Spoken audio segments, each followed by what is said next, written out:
Welcome back to Second and Short. It is Monday, December 2nd, 2024, our first episode into December. NFL Week 13 wrapping up right now. We've had an exhilarating week. The Thanksgiving games were all close. The Friday game was close. Every single game's been close because through the first 12 games of this week, all of them have been decided by 7 points or fewer. It has been an exciting week in the NFL. We've got Sunday Night Football on the screen right now. Christian McCaffrey going back to the locker room with an injury in the second quarter. Buffalo up 7-3.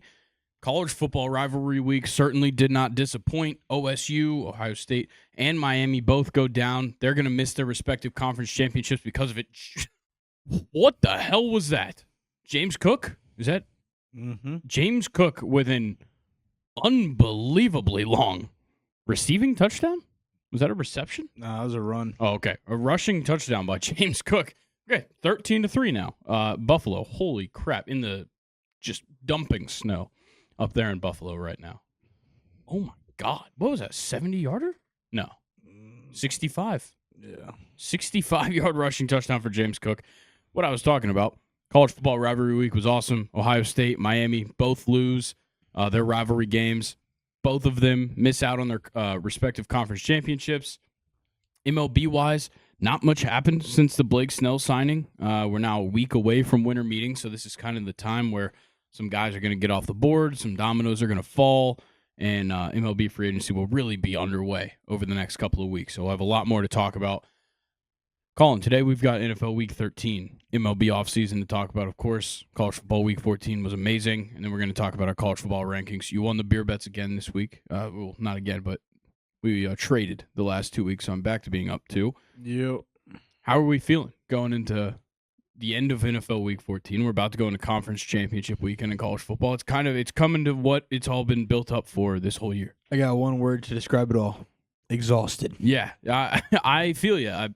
Obviously, if you listen to the live stream or kind of any of these episodes where we've talked anything about rivalry week, you guys probably know that I was at Ole Miss for the Egg Bowl. And that was really about it. That's about all I was at Ole Miss for. We left here, me and Jared left here at about 4 a.m. Got into Oxford about 8:30 their time, so like 9:30 here. I drove all the way there, partied, tailgated, whatnot in the morning, and then froze our asses off at the game. Went back, and me and Jared were both so exhausted. Luckily, Jared got a nap in the middle of the day. I was exhausted. You know, we hadn't had a sip of alcohol in like 9 hours, 10 hours. At this point, Jared was hungover, and I was just having a day. And we were like, all right, I think we're just gonna call it a trip. And we came home. We drove throughout the night. We got back 3 a.m. And yeah, it was a business trip to Oxford, Mississippi. Glad to see Brock. Shout out Brock. His final home game as a member of the football staff and an original member here on Second and Short. So shout out to Brock. Shaky game. Yeah, shaky game for sure. Big touchdown by Ulysses Bentley. That was awesome to see in person. But yeah, that game was super fun to go to. But we got a lot of stuff to talk about today, and we're going to go ahead and get into NFL Week 13. It starts off with our 3 Thanksgiving Day games. We watched, one of these together? Yeah, we watched Giants-Cowboys together, but Bears 20, Lions 23 started off the day in an interesting fashion, to say the least. Detroit, hot start, goes up 16-0 going into the half. Second half, they just let Chicago creep back into it all the way to the point where the Chicago Bears are down to a few seconds on the clock. They still got a timeout. They're kind of in field goal range. I think Cairo Santos would have had a 58-yarder to tie the game. And the worst, maybe one of the worst clock management moments I've ever seen in the NFL. Like, truly one of the worst. And because of that blunder, they lose the game. Caleb Williams, throws a pass. It goes incomplete. Time expired while the pass was in the air. And they lose. And as a result of that, Matt Eberflus gets fired. Just an insane turn of events here where the Bears really tried to come back and win this game. The Lions looked great out of the gates and just kind of coasted like they kind of can do a lot of the time. But Mhm. they came out, looked a little bit flat in the second half, especially defensively. Chicago creeps back in. All of a sudden, one of the biggest mistakes I see in NFL coaching ever happens, and it ends it ends Matt Eberflus's time in Chicago like that. Yup. Pretty crazy. Lions, like, they're so lucky this game didn't go to OT because Chicago had all the momentum. If Chicago had figured out the clock there and they go in, they hit that field goal, the Lions maybe get 5 seconds on the clock or whatever, depending on when they get that timeout off or when the incompletion hits the ground. But Chicago could have taken this to OT with all the momentum on their side. 13 points unanswered in the fourth quarter was huge, but the Lions kind of got bailed out a little bit. It was an interesting game, to say the least. I think, Dave Montgomery, Jahmyr Gibbs, Sonic and Knuckles doing their job, dude. Oh, my God. They will not stop. Yeah, they're very fun to watch. They are extremely fun to watch. Goff started off this game pretty well and just kind of coasted off of that. Penei Sewell did get the ball at quarterback, and he got sacked. But he did put up a fight. I'll give him his credit. He put up a hell of a fight to get sacked for 1 yard. Yeah, this game was insanity, and now Matt Eberflus has lost his job. And the Bears fall to 4-8 and 0-5 on the road. Unbelievable. Okay, let's move on, though. Giants 20, Cowboys 27. I think the biggest thing is the DeMarvion Overshown pick six was unbelievable. He tipped the pass to himself, catches it, takes it to the house, and it ends up being the deciding factor in this game when it's all said and done. 20-27.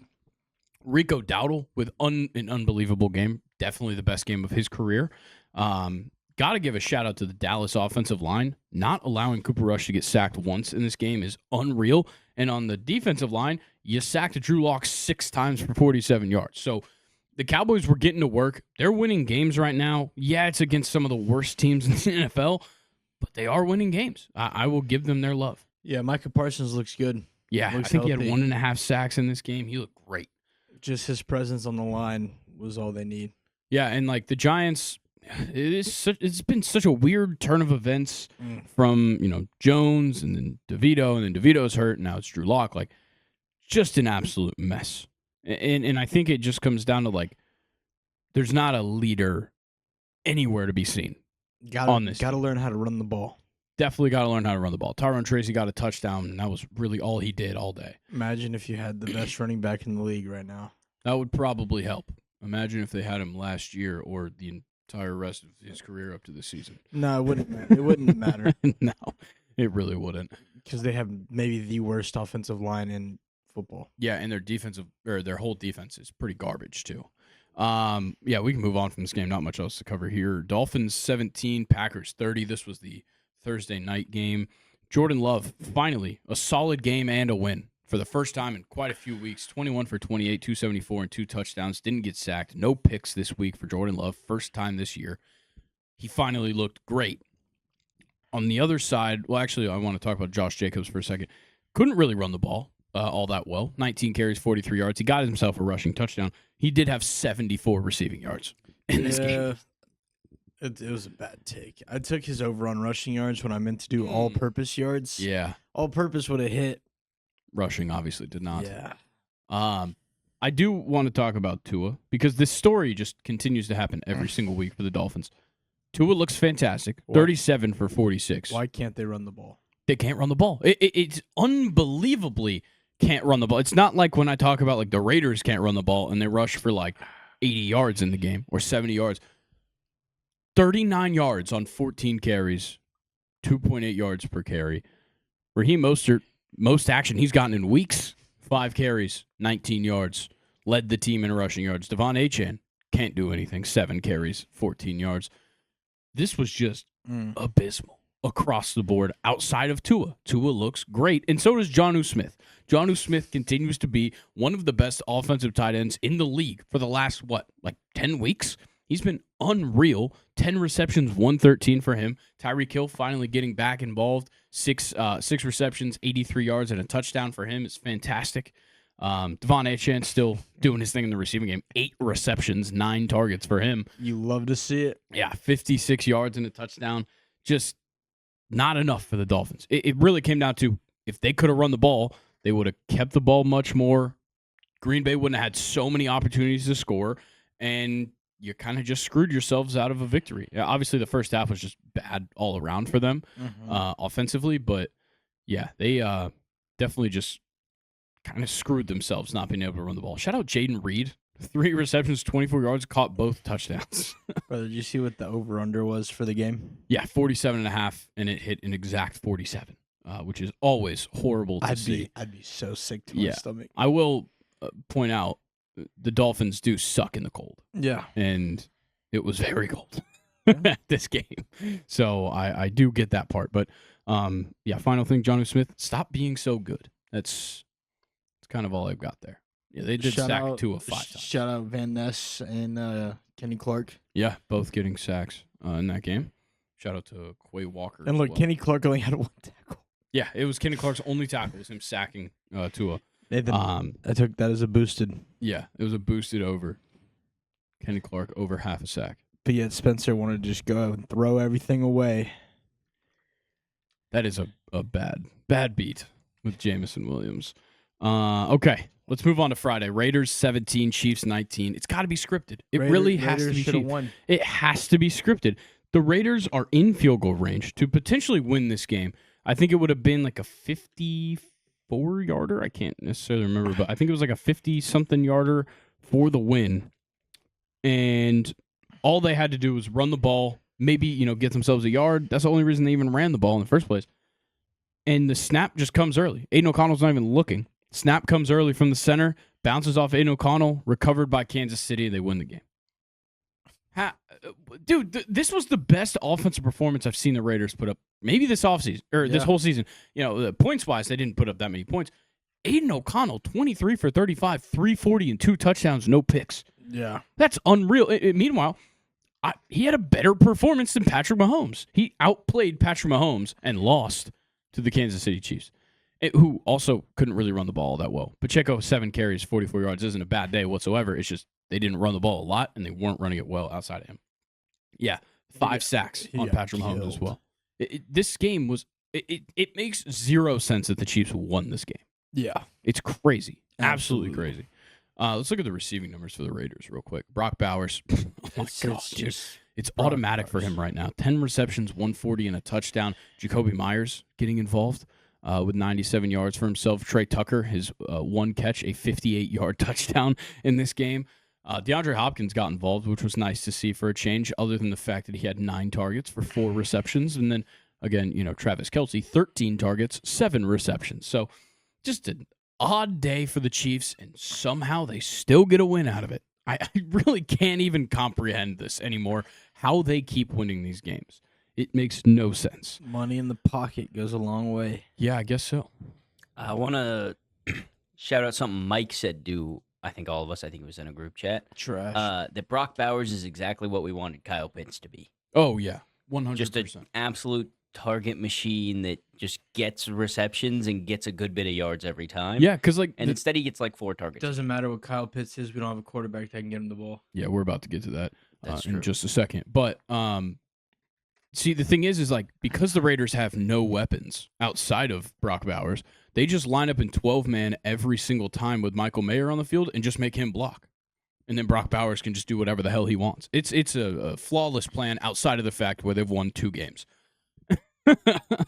Okay, let's move on from this game and talk about the reason that I might not sleep tonight or ever again. Los Angeles Chargers 17, Atlanta Falcons 13. Please just end my suffering. Please. I'm getting to the point where I'm about to start begging for Michael Penix. Hey, Bijan had a good day. I'm so glad he did, and I wish Kirk Cousins could let me enjoy that. I wish Kirk Cousins could let me enjoy anything. Like, actually get the fuck out. Actually leave. Sell your house, move. I know where it is now because of Twitter. Sell your house, move. Just play well for 4 quarters, please. 4 quarters of football is all I ask. I don't think we've seen 4 good quarters of Kirk Cousins in a month. Probably. Yeah. But even those games, he's turning the fucking ball over. Well, that's Kirk Cousins. Kirk Cousins turns the ball over. That's who he is. I understand that part. But he entirely lost this game for us. Oh, yeah, 100%. Every single step of the way, he cost us points off the board. Literally. Like that one interception into the back of the end zone on third down in the red zone. I know Younghoe Koo missed us a field goal. We still would have lost by 1 if he made it. But Kirk throwing that pick, the worst, maybe one of the worst red zone interceptions I've ever seen. Didn't need to have like a desperation throw. Yes, the pocket was collapsing on him. Didn't need to have a desperation throw. Literally, we were down by 4 points. Throw the ball out the back of the end zone and kick a fucking field goal. Mm-hmm. And let the rest of the game play on. Instead, he just drops one in in the middle of 3 defenders, and Kyle Pitts was maybe 5 yards from where that ball was intended to go. It made literally no sense. I know Younghoe Koo absolutely sucks, and I hate him, and I've expressed that multiple times already. I thought something would change off of a bye week. It didn't. I want to enjoy my Sundays. Last Sunday was so nice when we were on bye. It was so nice to just enjoy watching football, but Kirk Cousins has stripped that away from me and will continue to, if I had to guess, for the rest of this season. Literally all you have to do is you'll be okay. not throw 4 interceptions. We're still leading the division. Well, no, we're tied for the lead in the division. Yeah, but we have the head-to-head. We have the so we're head-to-head. leading. But tell me right now that the Buccaneers aren't going to pass us. They're not. They are 100% going to pass us. No, they're not. I guarantee it. They're not. If Kirk Cousins keeps playing like this, we're not winning a game. We will literally win next week. We probably will, but I'm saying, but if Kirk Cousins turns the ball over 4 times, we're not winning a game. If anybody turns the ball over 4 times, Not Jared Goff. He turned it over 5, and they won. But still, yeah, just end my suffering, please. Shout out Justin Herbert and Ladd McConkey. That's literally just from one. Yeah, Drake half. London had 16 targets. 9 of them went over his head. Not 9 of them, because that doesn't line up. But all of 4 of McConkey's them. stats were just from one half. Yeah, because Pretty McConkey much. ended up leaving the game after just getting beat up the entire game. Yeah. And Herbert threw to nobody else. No. We threw to a bunch of people. Yeah, everybody else combined for the same amount of targets that Ladd had. But yeah, Will Dissly, what happened? What? He was so good for so many weeks. Nothing. Landman had him unlocked. It's unbelievable. Okay, I'm done talking about this stupid fucking game. Steelers 44, Bengals 38. This is just an average AFC North game. I fell asleep for the second part of this game. I don't know how you even fell asleep because this game was amazing. Well, I know. I'm tired. I know, and I watched you fall asleep literally in front of me. Unbelievable day for Russie. Having his way all day. First half, he had 257 and 2 touchdowns. Unbelievably well spreading the ball out as well. Pull up those receiving numbers real quick. He targeted 10 receivers. All of them caught the ball at least once, and all of them had at least a catch of 10 yards or more. That's unreal. That means you're just not checking the ball down really at all. You had guys, Van Jefferson, 1 reception, 43 yards. Cordero Patterson just kept getting like 20, 10, 7 yards on like each catch he had in that game. George Pickens only got the ball 3 times, 74 yards and a touchdown. Pat Freiermuth was like the most reliable guy to hit. He had a touchdown, 6 receptions, 68 yards. On the Bengals side, yeah, Joe Burrow continues to throw for yards, and Jamar Chase continues to get receiving yards, and you know, he got a touchdown. T. Higgins got himself a touchdown. Yossi Bosch got a touchdown. But they can't win because they have one of the worst defenses I've ever watched play the sport of football. Like, this is like a prime Pac-12 team from like 4 years ago. This is like what I expect out of Washington on a Saturday night at 10 o'clock against like Utah. That's what I expect. What's funny is that they got a pick 6 too Yeah. to open up the game. Yeah. It makes literally no sense. The Bengals have lost 3 games this season where they have scored more than 30 points. It's unbelievable. Joe Burrow's going to crash out. I wouldn't blame him. He also fumbled twice and lost those fumbles still. Yeah, one of them was a touchdown. Shout out Chase Brown, regardless of everything, playing well. 12 carries, 70 yards, and a touchdown for him. I'm impressed the 30 Bengals put up receiving 38 on the Steelers' defense. Yeah, that's another thing. But I think it's also like they got so many chances because the Steelers just kept scoring. It was quite the game to watch. I will certainly give it that. And the Bengals made it a game at the end. Like it started to, they kind of separated and it started to look like it was getting out of hand. They got right back in it really quickly and made this Also, a how did very fun game McPherson all the not way. kick another field goal? Yeah. I feel like they had a number of opportunities where they got down there and he probably should have kicked a field goal and they didn't, and they really missed out. But also, they scored 5 touchdowns. They missed out on me making money. Like, come on. Yeah, now. it's unfortunate. Boswell actually missed a field goal this week. Yeah, it was kind of crazy. Pretty crazy. Shout out 2 for Ryan 2. Rico. Don't 2 ever, punts, don't ever both say that inside shit 20. again. I'm sorry, that's how you're supposed to say Don't it. ever say that shit again. You said it. Ryan Rakow. No, say it the... Nah, I can't. Oh, come on. I All right. can't. Well, let's move on from this game. What? Yeah, Jermaine Burton returned kicks. Yeah, 29-yard average. Yeah, he's a on good kick returns. athlete. Sure. All right, Cardinals 22, Vikings 23. Hell of a game. Absolutely amazing game. I really just want to talk about Aaron Jones. This guy fumbled in the first quarter twice, I believe. I think he only lost one of them. I could be, fumbled twice, lost one in the first quarter, got benched. Then he was only coming in on passing plays and really didn't get that many targets. He got 4 targets, 3 receptions, 6 yards, but got 2 targets, 2 of his 4 targets on the final drive of the game. You need a touchdown, and he drops the first one. Drops the first one in the end zone, catches the second one, makes it in the end zone for the game winner. This man got benched for the second quarter and the third quarter, came out in the fourth quarter, only on the passing downs, and won them this game. Now, that makes you think, what if you used him for 4 quarters? Could things have gone a bit different if you just used him the whole game? Maybe. I get that Kevin O'Connell wants to prove a point, and it ended up working, but it's a risky move to sit one of the most consistent running backs in the NFL this season for most of the game, especially when it ended up being this close. I think it's kind of a crazy move. Can the NFL gift Trey McBride an honorary touchdown? Like, dude, how does he not have a touchdown? 12 receptions on 12 targets, 96 yards, still 0 touchdowns this season. Like, Nathan, click on his name. I'm not tripping, right? He has 0 touchdowns. I'm pretty sure he has 0 touchdowns. 0 touchdowns. That's insane.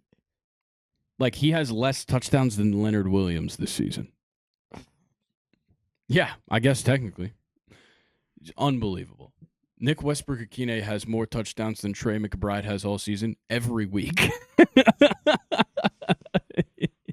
Yeah, he had 2 more than he's got all year. I'm about to start taking the Westbrook-Akine anytime touchdown every week. It might be too late. I think it'll probably just end. The Probably. second you put anything on it, it's over. I'll tell you that much.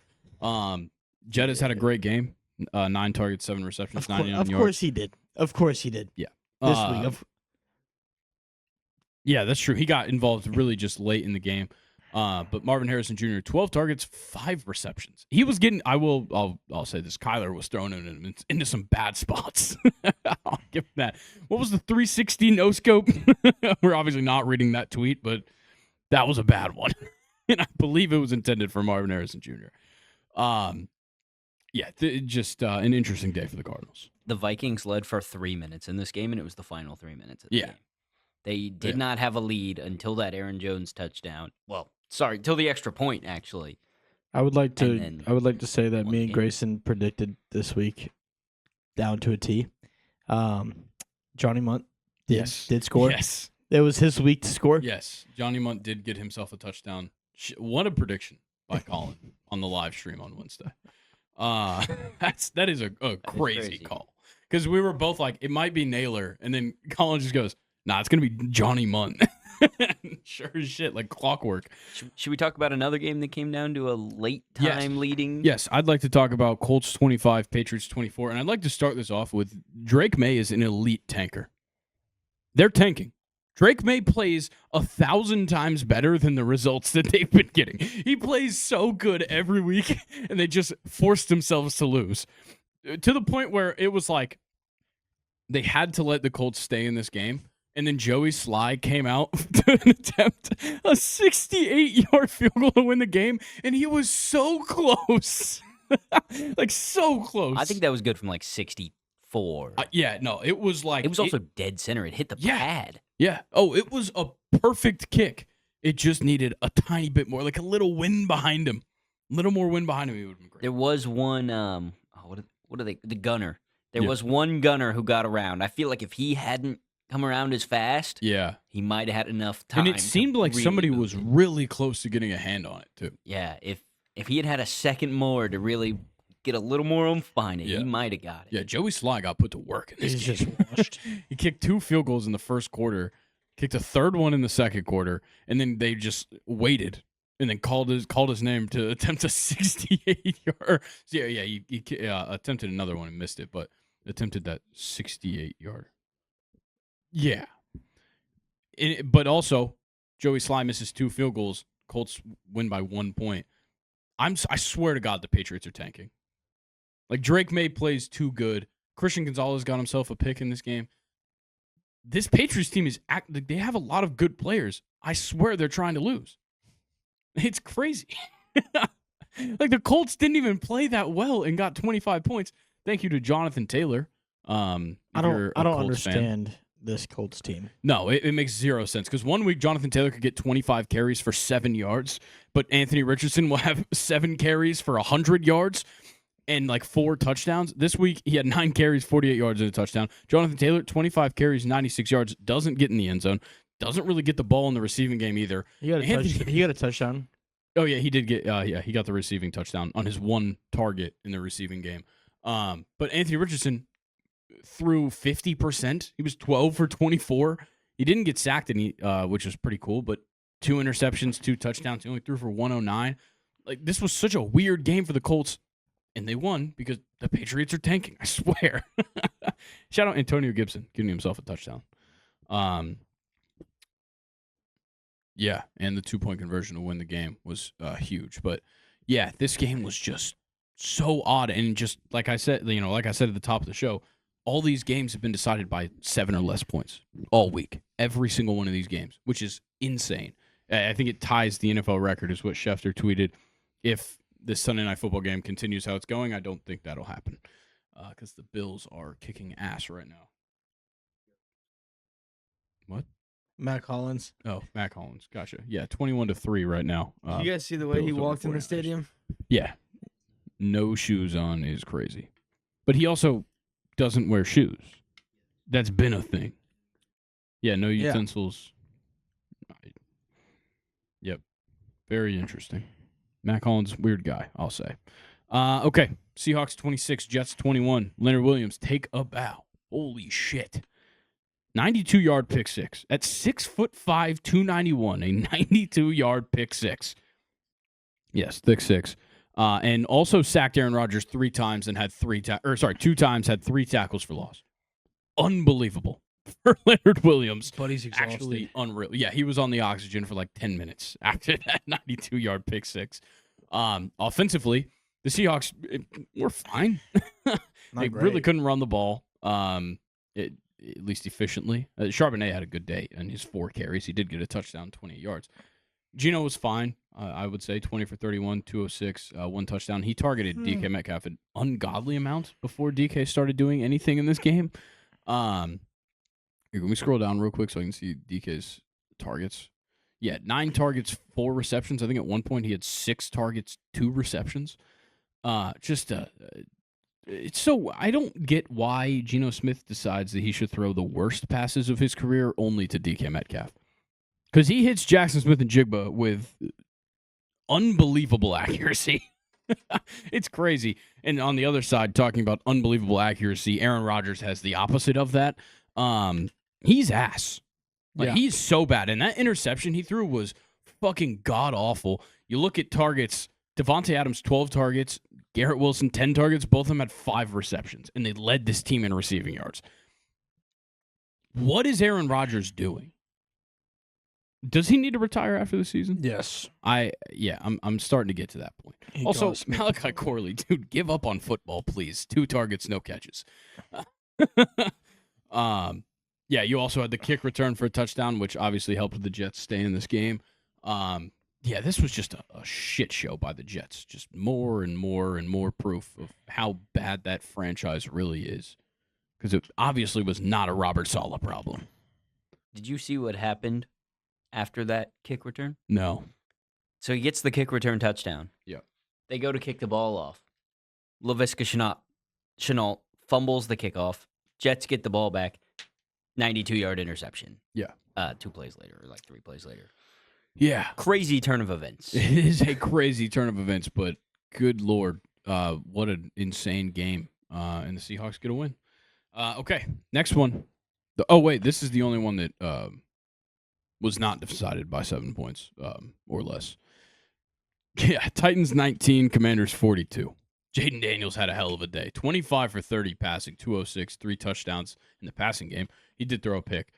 He also rushed for 34 yards and had a rushing touchdown. Brian Robinson Jr., thank God you're finally healthy. They needed you back, especially with Eckler going on IR with that concussion. That's how bad it was. He's going to miss 4 weeks at least.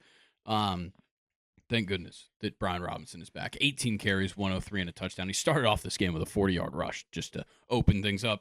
And also, Chris Rodriguez just said fuck it and showed up in this game. 13 carries, 94 yards, and a touchdown for him. Well, he was getting all the carries when they were up like 28-0. And that's how he got.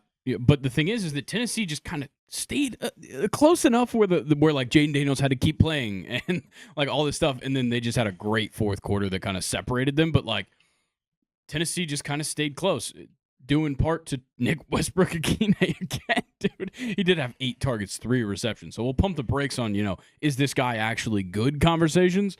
It's more of a Will Levis problem. He also targeted Calvin Ridley 7 times, 2 receptions. 1 horrendous drop by Calvin Ridley that I saw. Over the middle of the field, probably would have been like a 30, 35-yard reception. Horrendous drop. Yeah, just about everybody that got targeted didn't catch all of their targets.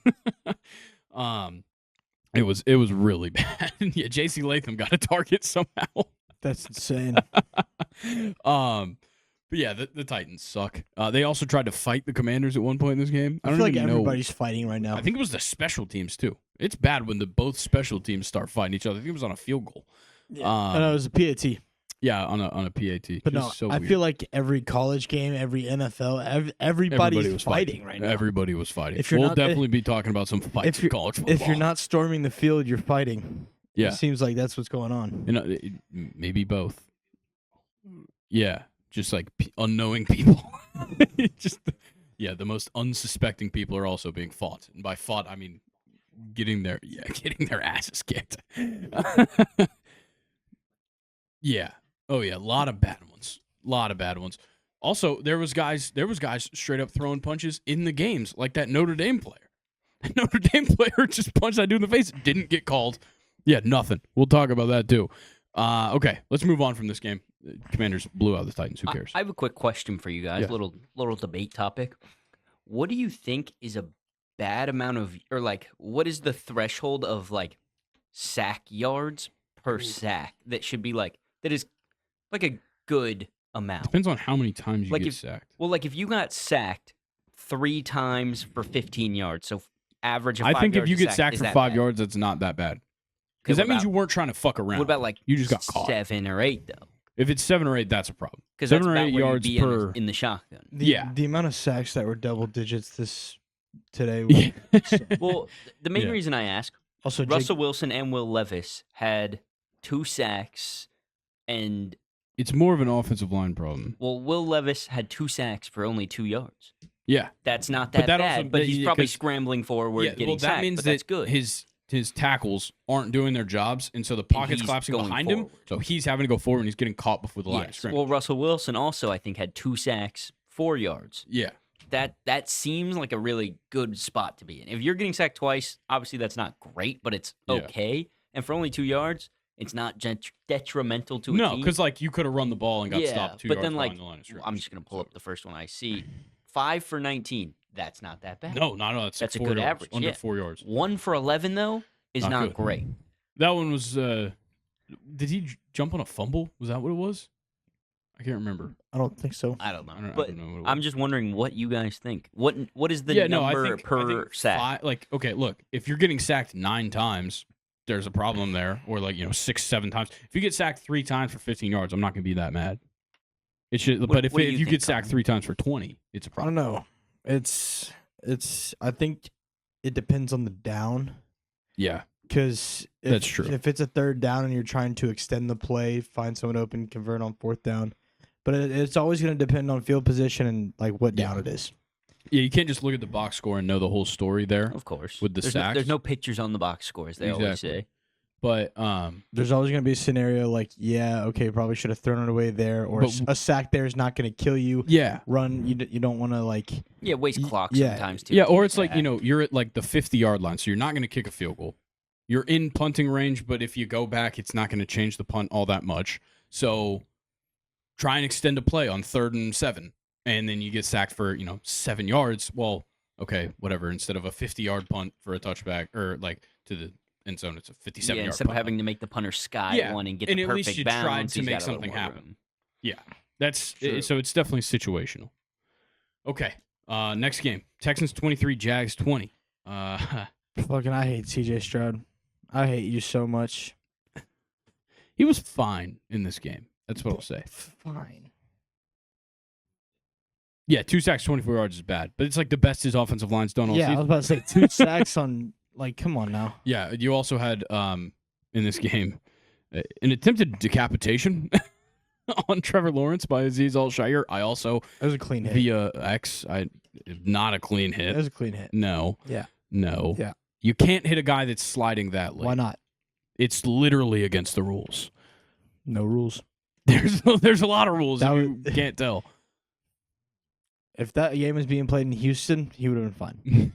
No, he wouldn't. What's you guys' take on that play? Did Trevor Lawrence slide too late? No. Trevor Lawrence slid right when he should have. Or did that guy need to find a way to avoid some sort of contact like that? I've watched millions, probably not millions, thousands probably of linebackers, defensive players, whatever, go in to hit somebody on that's sliding and not hit them in the head.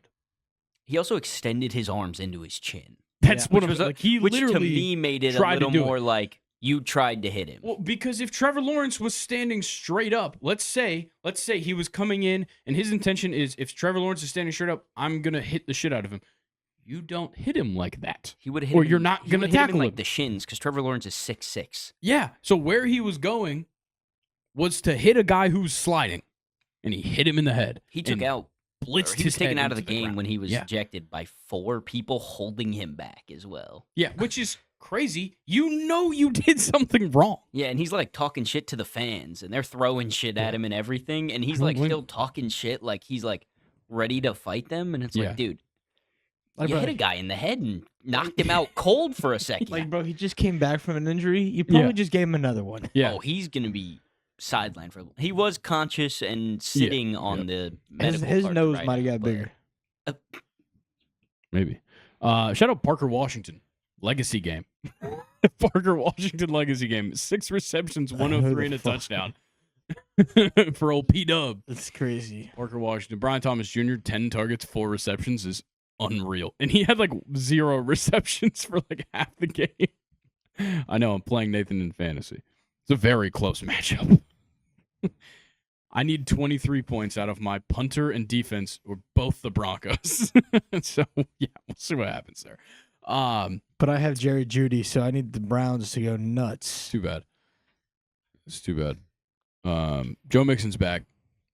Last week he took the week off, so he's done this now. So it was 1 week he got stuffed, showed up the next week, then he played like shit.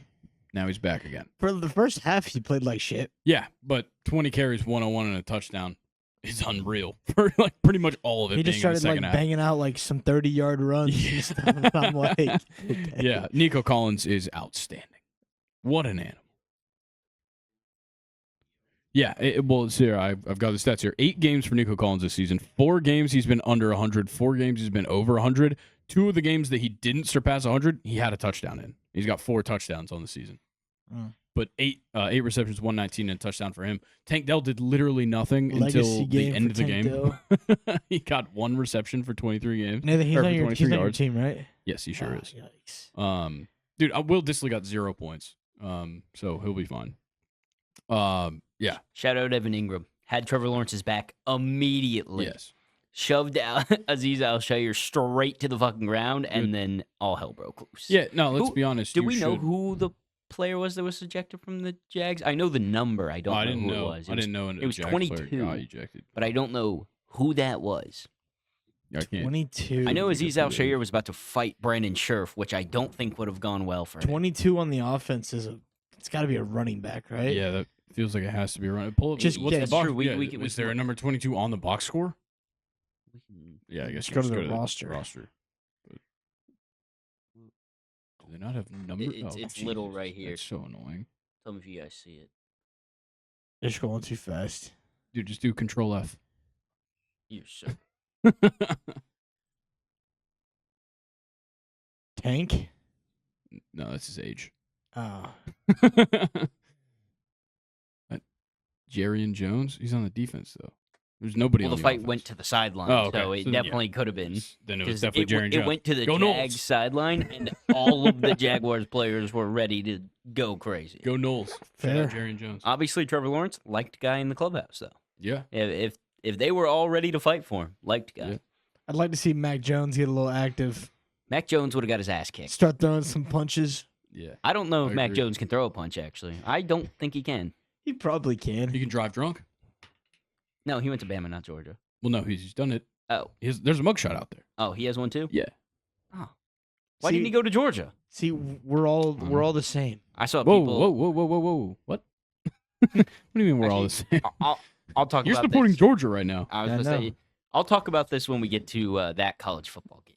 Yeah, there's a lot to talk about with that college football game. I was in the car following along while me and Jared were trying to stay awake. I went to bed. Nice. Okay, next game. Rams 21, Saints 14. We started with 4 o'clock games. This game was so boring. It just flew right by. Like, I swear it started and ended. It was crazy. Nothing significant really happened. No huge plays. It was just 2 solid performances out of the running backs. So Kyron Williams, 15 carries, 104 and a touchdown. And Alvin Kamara, 23 carries, 112. somebody said Taysom Hill's knee exploded. Yes, that was the only significant thing. And it was right at the end of the game, right? Like pretty close to the end. He caught a pass, was a yard short of a first down. It went to 4th and 1. He comes in as the Wildcat, like the Saints do a lot. Yeah. Runs it to the left side and runs into his own teammate and then gets slammed and Oh. boom. Yeah. Would you say he's gonna miss some time? Okay. Both quarterbacks played incredibly okay. I would say Matthew Stafford very inaccurate for his standards. 14 for 24. That's Anthony Richardson numbers.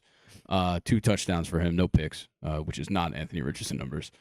Derek Carr 24 for 37, 184 and a touchdown. That sounds like Derek Carr. MVS got himself his touchdown. Of course he did. His shortest of the year, probably at 28 yards, but a touchdown nonetheless. Of course he did. Yeah. Everybody who's on Mike's team wants to score. Puka and Demarcus Robinson caught both of Stafford's touchdowns, but I really don't care what happened. Was there a lot of sacks at all? Maybe. Not really. I think just only 2. Yeah.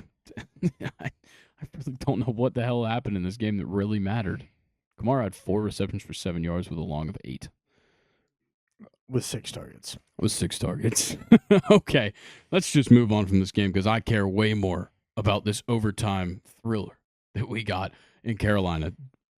Buccaneers 26, Panthers 23 in overtime. Oh, he was 2 yards short. Bryce Young, legacy game. He's really coming to his own after calling in a hit on Andy Dalton's car with his family inside that got into an accident. Nobody was injured, but that's what got Bryce Young back into the lineup after getting benched at the beginning of the season. And he's taken back the starting job and just run with it. 26 for 46. Is that what it is? 26 for 46, 298, 1 touchdown, no picks. He got sacked 1 time. That's a hell of a day for Bryce Young. Like I said, it's instead of Bryce Young understands it now, the whole team is starting to understand The whole team it gets now. it, except the running game. Running game was surprisingly bad for how good this. The running Panthers game is running why game they is. lost. Yeah, it really is. They fumbled the ball at the end of the game in overtime. But Bucky Irving, absolute animal. This man has totally taken over the backfield for Tampa. Hey, Rashad White didn't have a bad game, but Bucky Irving, 25 carries, 152 and a touchdown. He did that all like halfway through the fourth quarter, I think is when he had those numbers. Rachaad White did have a big run for them late in this game, but 11 carries, 76 yards for him. Mike Evans is fully back, in case you were wondering. 8 receptions, 118 and a touchdown. Baker, kind of a bad day for him. 2 interceptions. He was getting banged up all day. Yeah, he was getting lit up a lot. To where Kyle Trask had to even come in. Yeah, he got banged up quite a bit. Yeah, it's got to be really bad for Trask to get in the game. Okay, so the end of the game, I want to kind of put everybody through it. So Adam Thielen, touchdown, 30 seconds left. It was a 25-yard touchdown. Great pass by Bryce Young as well, running up, like stepping up in the pocket, making the throw on the run, threading the needle to Adam Thielen for that touchdown. He hits the gritty. Shout out Adam Thielen for hitting the gritty. Ballsy when you were, coming back from a season-long hamstring injury to this point. But they take the lead with 30 seconds. That puts Baker and the Buccaneers back on the field. 30 seconds to figure something out. They have to go down and get a field goal. Baker just puts the team on his back. 17-yard completion. Then he runs the ball for 10 yards. Then 2 short completions to Sterling Shepard, and they set up a McLaughlin 51-yard field goal to force overtime, which sucks. I wish Panthers would have just won this in regulation and been over with. They go to overtime. The Buccaneers get the ball first. They march down, and McLaughlin misses the field goal. That gives the Panthers a chance. They run a couple plays. They get into field goal range. They fumble, and they lose the fumble. And then the Buccaneers get the ball. Big run by Rachaad White sets up a field goal, and McLaughlin wins it. Yeah, Eddie Pinheiro also missed 2 field goals for Carolina in this game. Just a crazy game. I wish the Panthers would have gotten the satisfaction of winning. I wish they would have won for the sake of the Falcons. But you got to love what Bryce Young is doing right now. Yeah. Yeah, I'm happy for him at this point. That's where I'm at with Bryce. I'm happy for how he's playing. Keeping receipts. Oh, yeah. Oh, I'm sure he's got tweets saved. Yeah. We talked about this very early on in the season about pocket time for Bryce Young. So I just pulled it up again, updated. I think we looked it up in like the first 2 or 3 weeks. So is it much better now? No, he is the second worst starter in the NFL in pocket time. Which means he's just doing a better job of throwing on the run. He's just doing a better job of getting the ball to somebody that's open. Do we know how many times he's been pressured? Yes, hurry I do, ups? actually. I can tell you. He has been hurried up 25 times and blitzed 64. Wow. And only sacked 13. That's not bad. But he hasn't played all the games. His pocket time is 2.2, which coincidentally is the same as Andy Dalton. The only person lower, does anyone want to guess? Only active starter lower. Patrick Mahomes. Nope. Will Levis. Tua Tagovailoa. 2.1 seconds. Average pocket time. Interesting. Just thought that was an interesting thing to call back from early on in the season, because I think he was actually up a bit higher. Yeah, he was. I think he was around the league average of 2.4 or 5, I think is what it is. So he's definitely doing better. Do you guys want to quickly take a guess at who's at the top? There's 2 people. The most pocket time? Yep, it's 2.7. There's 2 quarterbacks with it. Jalen Hurts. Jalen Hurts is one of them. Lamar Jackson. No. I guess he leaves the pocket quickly. He's actually at 2.6, so not far off, obviously. Is it Burrow? No, it is actually Sam Darnold. Oh, wow. So for someone that sucks, he needs to get the ball out. He was ass. He got the win, but my next guess was going to be Daniel Jones. Daniel Jones. Funny enough, the other quarterback, 2.7, Marcus Mariota. Oh, he's only played one, or he started one game. He's played like 2 games. Has 26 attempts, nice. But also has the same amount of pocket time. All right, well, let's move on to Eagles 24, Ravens 19. A huge matchup, and it ended up being very close. It really came down to the fact that Justin Tucker missed 2 field goals and an extra point in this game. Yep, Derrick Henry's washed. Zay Flowers had, 1 catch for 40 yards early in this game, and then just, kind of coasted off of that. He ended up with 3 receptions, 74 on 7 targets. Mark Andrews and Isaiah Likely, the 2 touchdown receivers for Lamar Jackson. Lamar had a great day, despite the fact that they only put up 19 points. It's the second best defensive performance against the Ravens. Yeah, what the fuck is up with them throwing a touchdown with 3 seconds left on the clock? Yeah. Did you see the drive? Not the whole thing. No. But I had just woken up and I looked up and I saw him throw a touchdown. So take a look at Lamar Jackson's long rush. Lamar Jackson was just 39 having yards. fun and just like it was like one of those positions where they've already lost, so he just kind of runs and just is kind of messing with people and like juking back and forth, and then gets down inside the 10, and he just first play throws it to Isaiah Likely in the end with 3 seconds left, and then nothing else could really happen. So it obviously made this game look closer than it really was. Yes. And did you guys see Mark Andrews' touchdown? No. Yes, I did. I'll pull it up for you. Like I said, I was in the midst of pulling it up. Give me 1 sec. Pretty impressive. I would say I was very impressed by that Mark Andrews touchdown. It was quite the catch. Saquon Barkley, obviously, I'm always impressed by him. 23 carries, 107 and a touchdown. That's my MVP. Will he win MVP, though? No. It's a QB award. Sorry, bud. Hate to break it to you. Great defenses for both of these teams. Just awesome. Shout out Cooper. Cooper DeJean, Cooper DeJean, however the hell you want to say it. He tackled Derrick Henry in the open field like every single person says they would tackle Derrick Henry in the open field. Textbook tackle. It was textbook. He wrapped him and lifted the legs and drilled him into the ground. It was very impressive. I got to give him his credit. That's a strong white boy. Yeah. Now, I will say I do want to see Cooper DeJean come downhill and tackle Will Shipley, because that's just, I need to see the white running back get tackled by the white corner. But we didn't get that. Then just wait for playoffs. Playoffs, and you'll have McCaffrey versus DeJean. We might, if the 49ers get their act together. They're getting shit on. All right, let's see this. That's a Lamar holding. gets 1 billion seconds. Yes, that was a big topic. Was that Baltimore got away with quite a few. That was a big holding. Great catch. Yeah, I understand that. Great catch. Was that Reed? Or what? About the hold? No, is Cooper 33 or 32? 33. Reed Blankenship's 32. Yeah, I was about to say. Yeah, Reed got moss. Reed also left this game with a concussion. Oh, okay. Yeah, McCollum came in. Yeah, dropped the interception. I didn't hear what you guys were talking about. Did you talk about Cooper DeJean picking up and slamming Derrick Henry? Yes, we did. Because that was weird, but also he had just caught a pass with no momentum. This play shouldn't have happened. He was kind of just standing there. Yeah. No, it shouldn't have happened. It was definitely a hold. Yeah, it's 100% a hold. Welcome to the NFL, where things don't get called and other things happen because of it. Exactly. Ask the Steelers. The Bengals got like 2 touchdowns off of plays where Orlando Brown clearly false started. Yes, there was also like really bad 20 penalties in that game anyways, and like for 200 yards or something like that. Yeah. I think there was one team didn't get penalized at all until like the fourth quarter. I think it was the Texans. Didn't get penalized once until the fourth quarter. That's impressive. Crazy. Yeah. Because usually they're holding all day. Exactly. It was an off day for the offensive line, meaning that they played well. What's going on in the game right now? Saquon's the GOAT.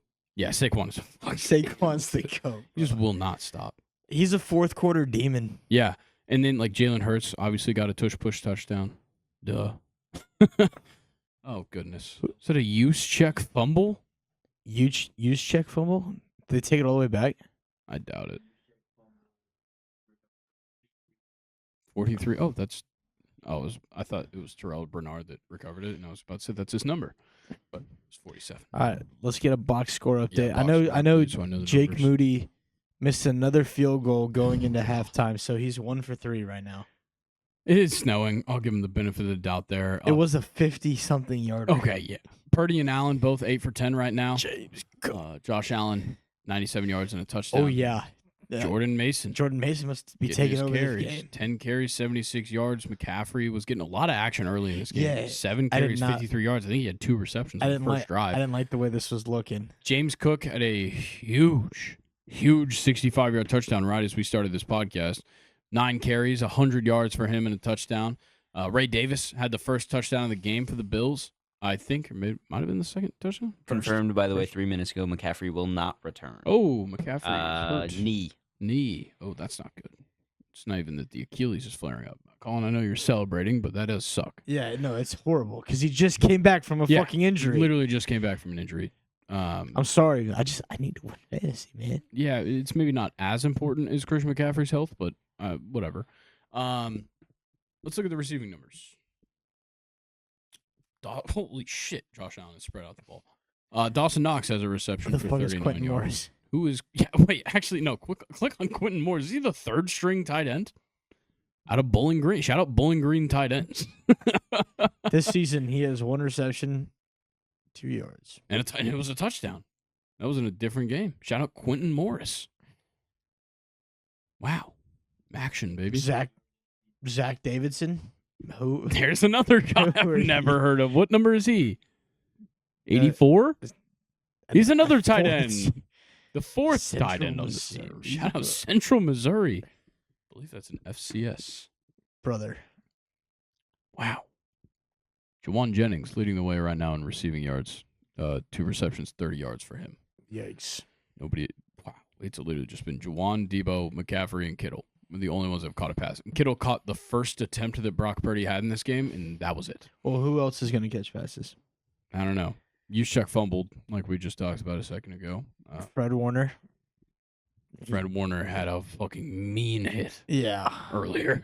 Where he just tracked down the sideline and just boom. Yeah, he blew him up. Yeah, Debo's returning kicks. Had a 60-yard kick return, and they still only have 3 points. So it obviously didn't matter. Moody. Yeah, like Colin had mentioned, Moody, one for three. Yeah, and Jake Moody's attempted 3 more field goals than Tyler Basson has the same amount of kicking points. Yeah, that's about it for Buffalo 21.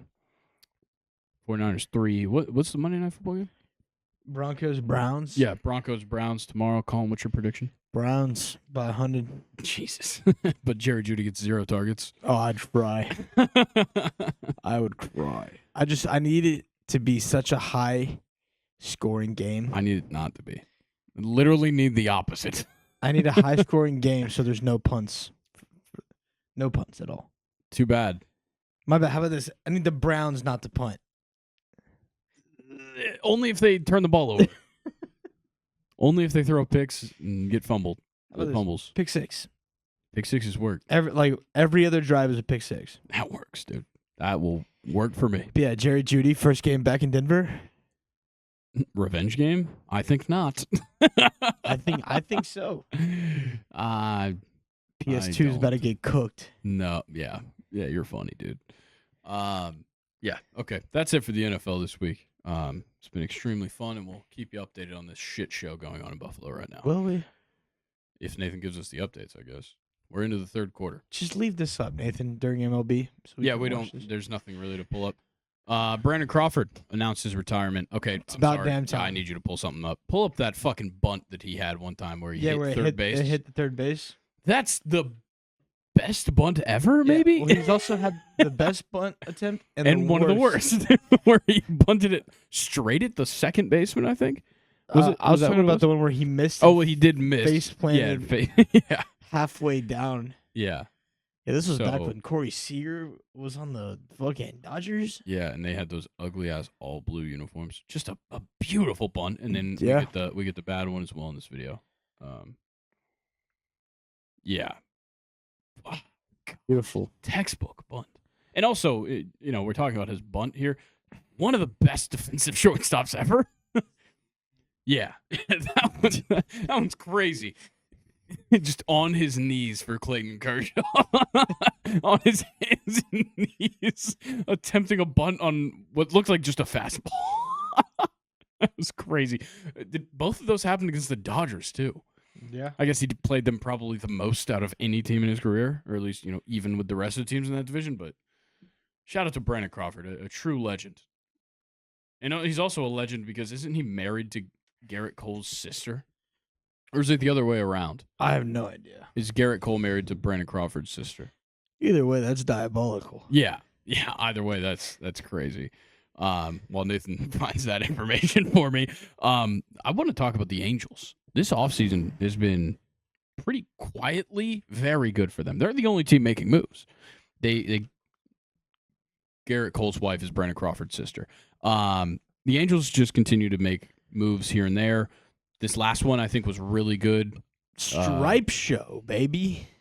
Nice. Yusei Kikuchi, I think, was a fantastic pickup. 3 years. I think it was $36 million. $63 million, I think. Nathan, I retract my statement. never mind.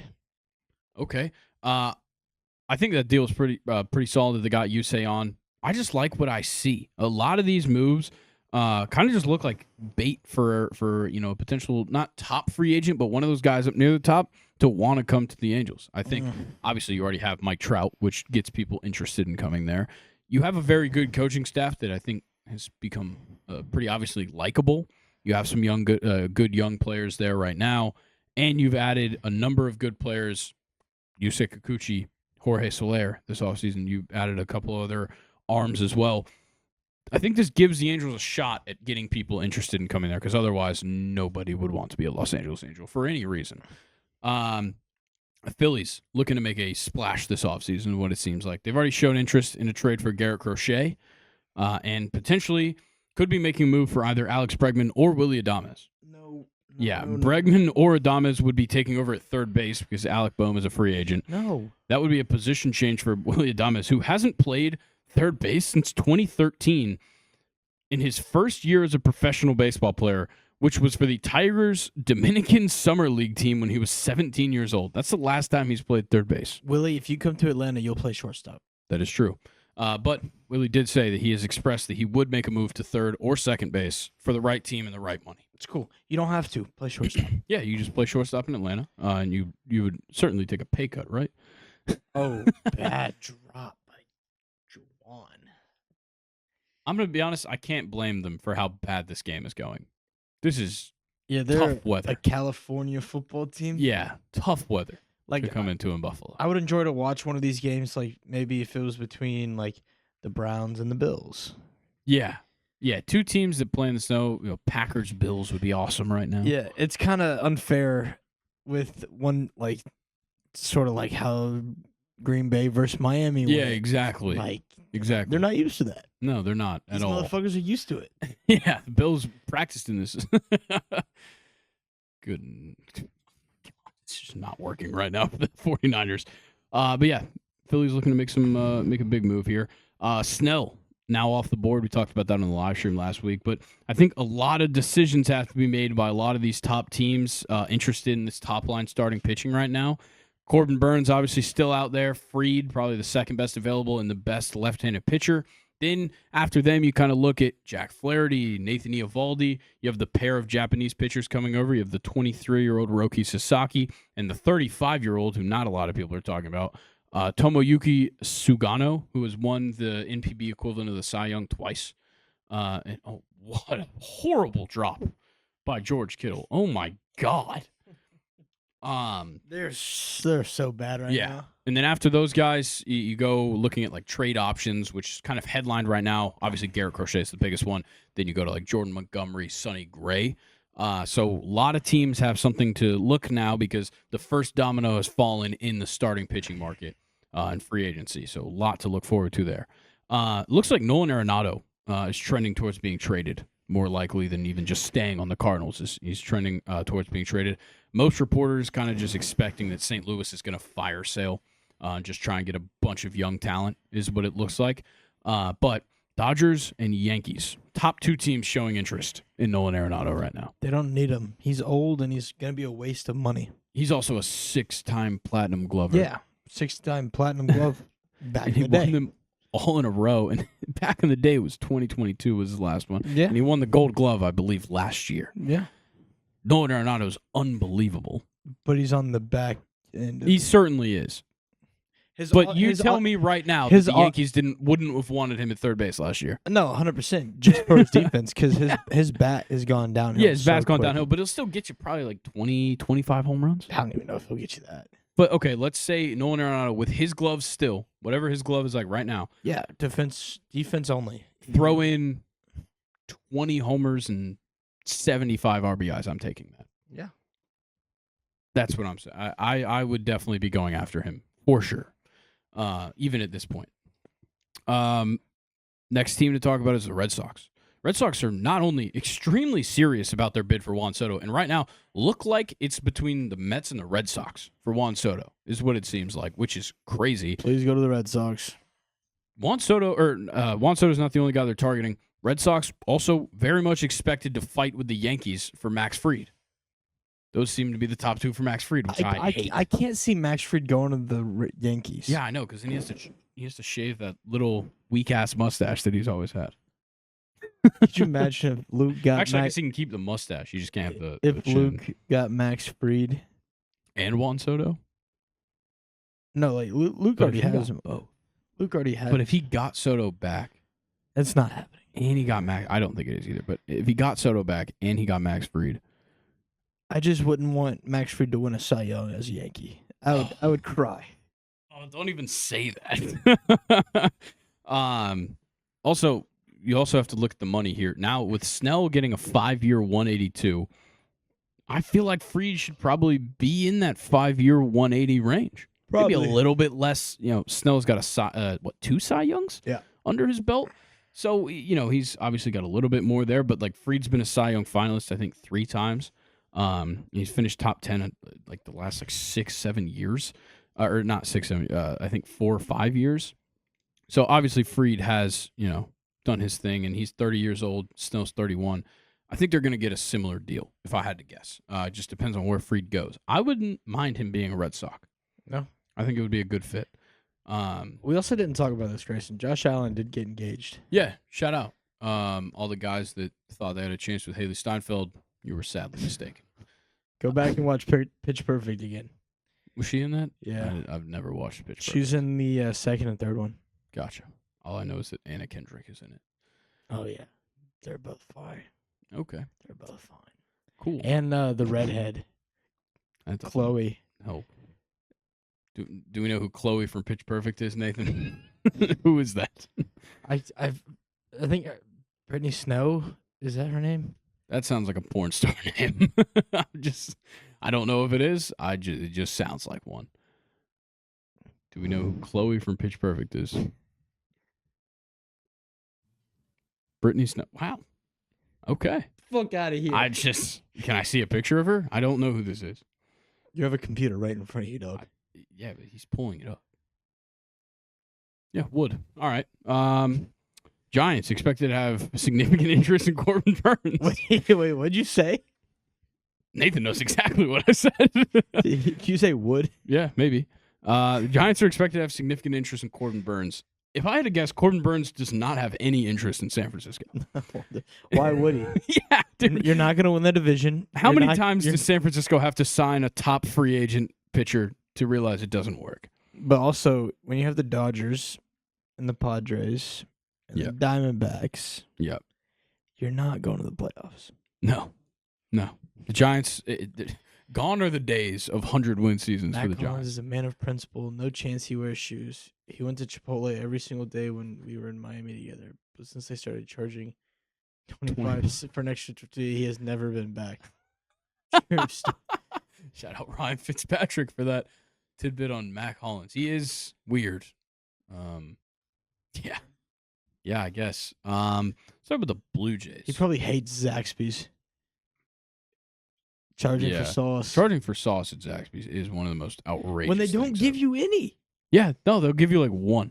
Give you one Zax sauce. That's only for with only with 5-count tender. But that's only with certain meals. Yeah, certain meals have it included. It's crazy. So yeah, the Blue Jays have quietly just been showing interest across the entire board for free agency. They've just been. We know they offered Soto. They've also shown interest in Fried, Severino, Bregman, and Santander. That's just every single corner of the free agency market that they're trying to hit. And they also might trade Vlad and Bo Bichette this offseason. I think they should. I think they should trade Vlad for sure. I think they need a fully reset. I wouldn't mind it. I think Vlad was good this year. He definitely turned things around this year, especially second half. Bichette was awful. Yeah. I'm trying to think where Vlad could go. There's a lot of places that you could use a first baseman. I know we just talked shit about this place. San Francisco. Yeah. Would not be a bad landing spot for Vlad Guerrero, and I think they've got some guys they could give up. Down in Miami? Miami could work. I don't know if they're in a position to be trading for anybody. The Cubs? Yeah, if they get rid of Bellinger, I can see that. Bellinger been playing outfield? Yeah, but I mean, they just... Who is their first baseman? I think it's been between. Oh wait, no, Candelario's not there anymore. Patrick Wisdom, because Michael Bush has been playing third. Yeah, I think those two have been flipping. Well, I've been hearing about Michael Bush potentially getting traded too. Really? Yeah, He was like one of their best players. I know. Well, so is Cody Bellinger. He's also being Yeah, but talked Cody about being Bellinger traded. is just stoned 24/7. That is fair. Yeah, that was an insane catch. I watched that shit live. Oh, Thielen's. Wow, that was an insane one-handed catch. That was in even overtime. see It was like a third and 8 Damn, in overtime. that was unreal. Holy shit. That was all gloves. I hate to do that to Thielen, but that was all because of his gloves. Yo, check the gloves. Yeah, he's got stick 'em. Why in sports? Why was the word Achilles trending? Let's guess. Christian McCaffrey Dude, is not in the game snowing right now. So hard. It is snowing really, really hard. I would love to play in that. No, you wouldn't. It would be so cold, dude. Like, it looks like fun. I don't. You know how much No. heat their bodies are Well, projecting? that is true. And, like, all these guys are well equipped. Yeah, they have thermals on. Yeah. A lot of guys, Tom Brady used to talk about wearing the, what is it called? Not a bodysuit. That's not. What am I trying to think? The surf thing. The thing that people wear when they surf. What is that called?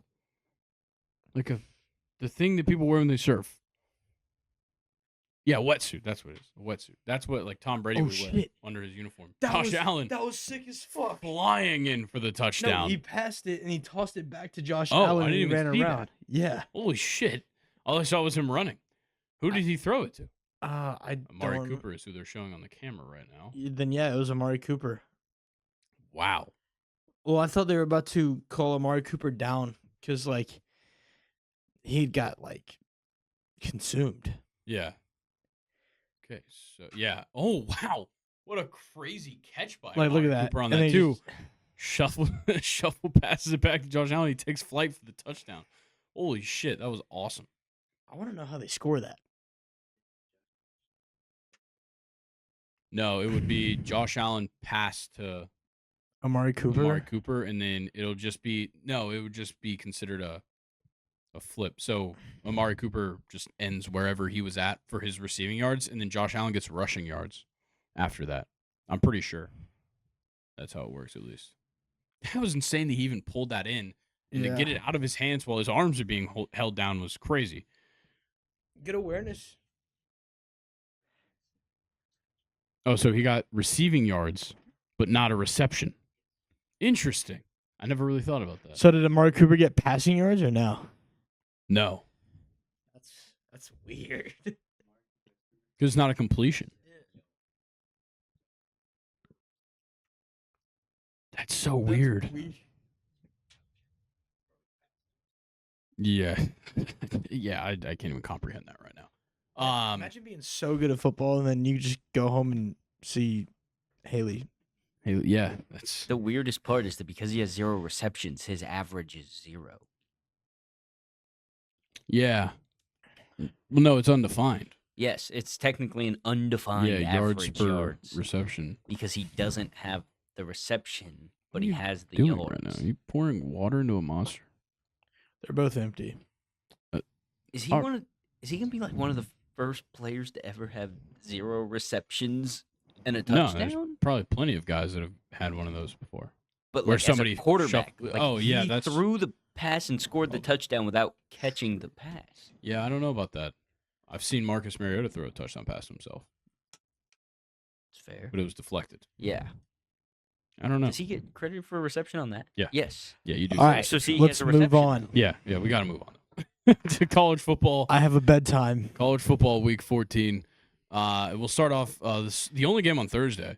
Memphis 34, number 17, Tulane 24. This really changes how the college football playoff implications look, because if Tulane would have won this game, they were potentially in a spot where they could have been higher ranked than whoever wins the Big 12, and Tulane could have won their conference championship and not allowed a Big 12 team into the into the college football playoff. But Tulane loses this game to Memphis, their ranking is going to drop maybe out of the top 25. So now Tulane's going to play Army next week, and it really doesn't matter, which kind of sucks. Friday, an absolute classic.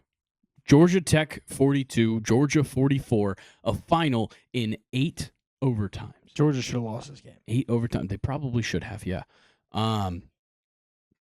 In absolute instant classic. It's going to go down as one of the best games ever, probably. And it's probably going to go down as the best matchup in the history of they call this clean, old-fashioned hate. Yeah. Yeah. I love what Key is doing at Brent Georgia Key's Tech. doing a fantastic job. I love everything that he's doing. Yeah. And Haynes King, unbelievable. Jamal Haynes. I've never seen a college football player play with so much heart and emotion.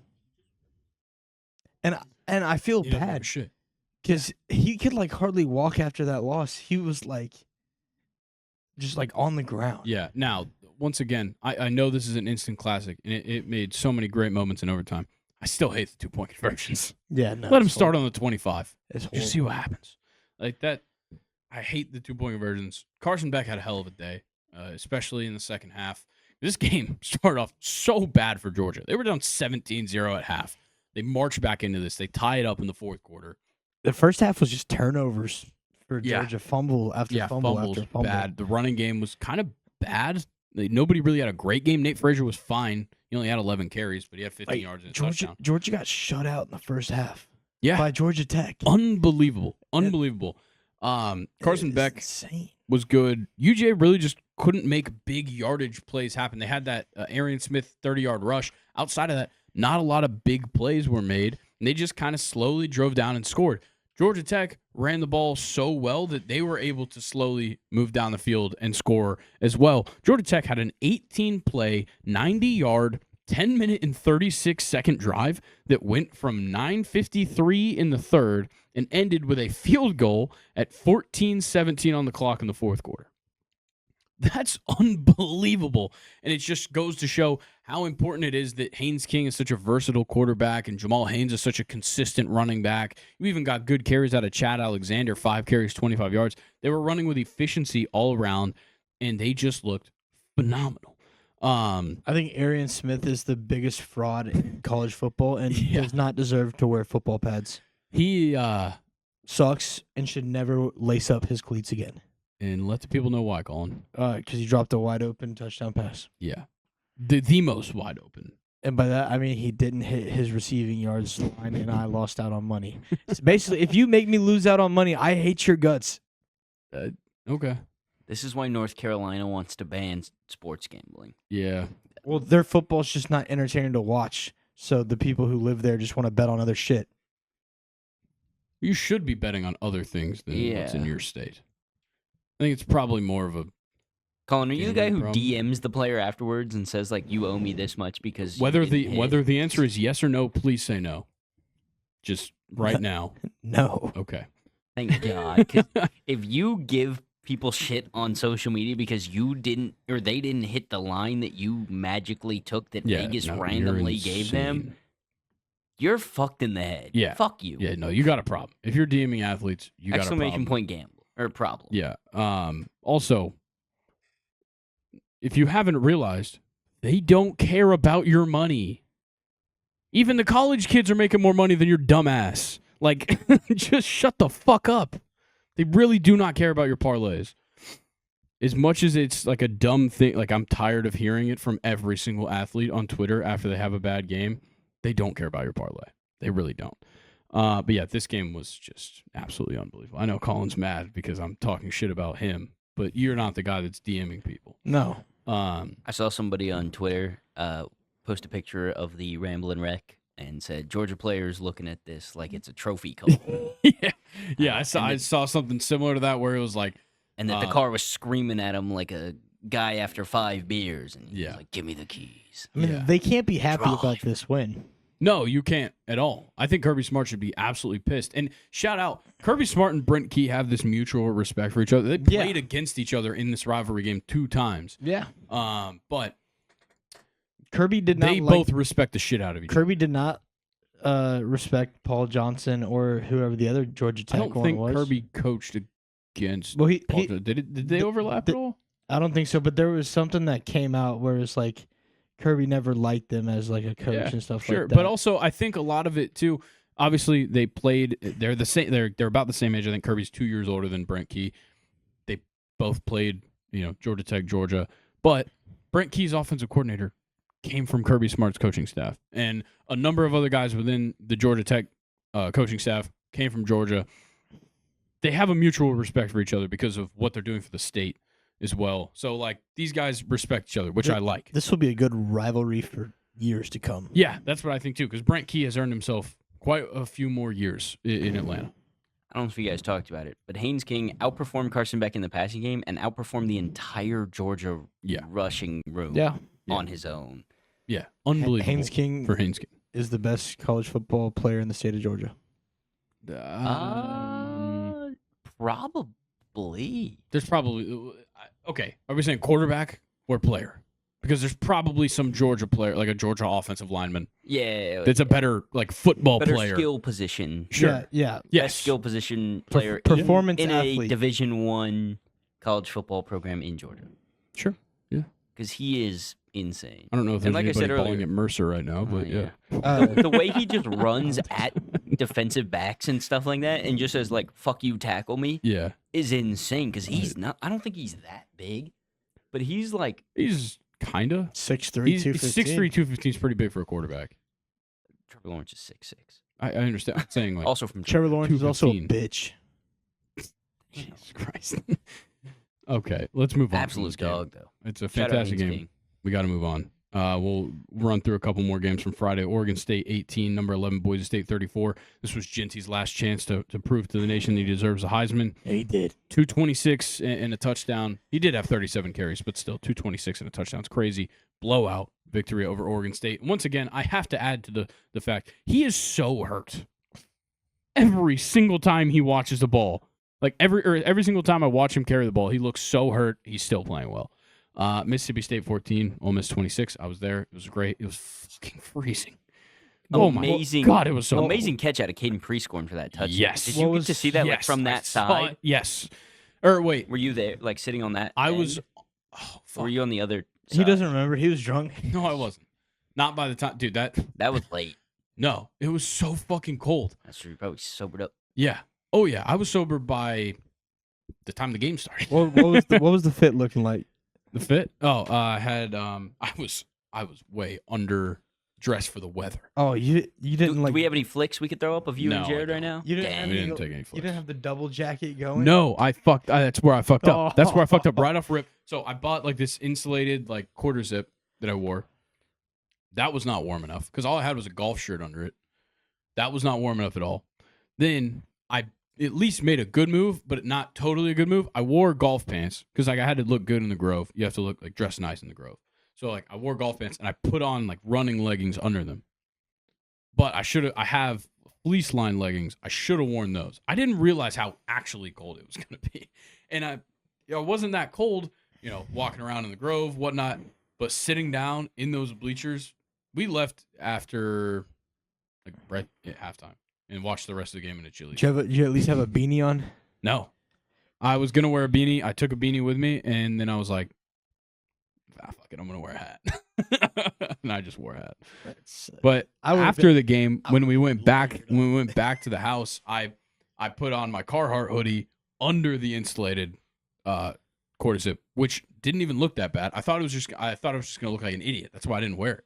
But it actually looked fine. And then you got to test all your fits in the mirror, Grayson. Everyone knows this. I would have wore that big ass jacket I got from GGG, like a couple years ago. You know that, the one like a puffer. It's like a blue collar insulated. Yeah, looks like he should workwear. Yeah, it looks like he should be out building something. Nice. I would have had. That. I would have if I had something like that. I don't. I don't own things like that. I would have had a Sherpa on under that with a beanie. Yeah. 2 pairs of sweatpants under khakis. But it was also like 2 pairs of sweatpants under khakis? What size are those khakis? Yeah, dude. What the fuck? Those would have to be way too big of buying khakis. like 50 38s. They don't need to be longer. Yeah, they do because I guess they're gonna. So much and don't forget about the fuzzy socks. A 38 would be insane on yeah, Colin. I was wearing dragging those around. tennis shoes, fuzzy socks, crew socks, leggings, golf shorts. Were they your Carhartt crew socks that you love so the much? only crew socks I have. Again, They back still to have the dirt touchdown. stains all over Did them. you get to see the touchdown from that corner? I don't know when it happened. I can't exactly remember. I don't even I think saw you were I saw Ulysses Bentley run that touchdown at me, which was awesome. That's cool. That was cool. I Pre-scoring catch feel was like crazy. I He, either saw bobbled it and then Prescorn's still brought it in. I either saw Prescorn's touchdown in Chili's or at the game, and I can't remember. I think you did because I think it was second half. Okay, because if it was second half, then it was. This is crazy. Yeah, we went and got triple dippers, and me and Jared finished 3 things of chips and salsa. What'd you guys get in your triple dippers? You already know what I got, man. Mott's. Mott sticks, Nashville hot chicken crispers, which is always a mistake. I never want them. They're never as good as I think they are, and they're way too oily. For that much food, I can't have that much oil every single time. Especially if you already got fried Mott sticks with Exactly. And then regular chicken crispers.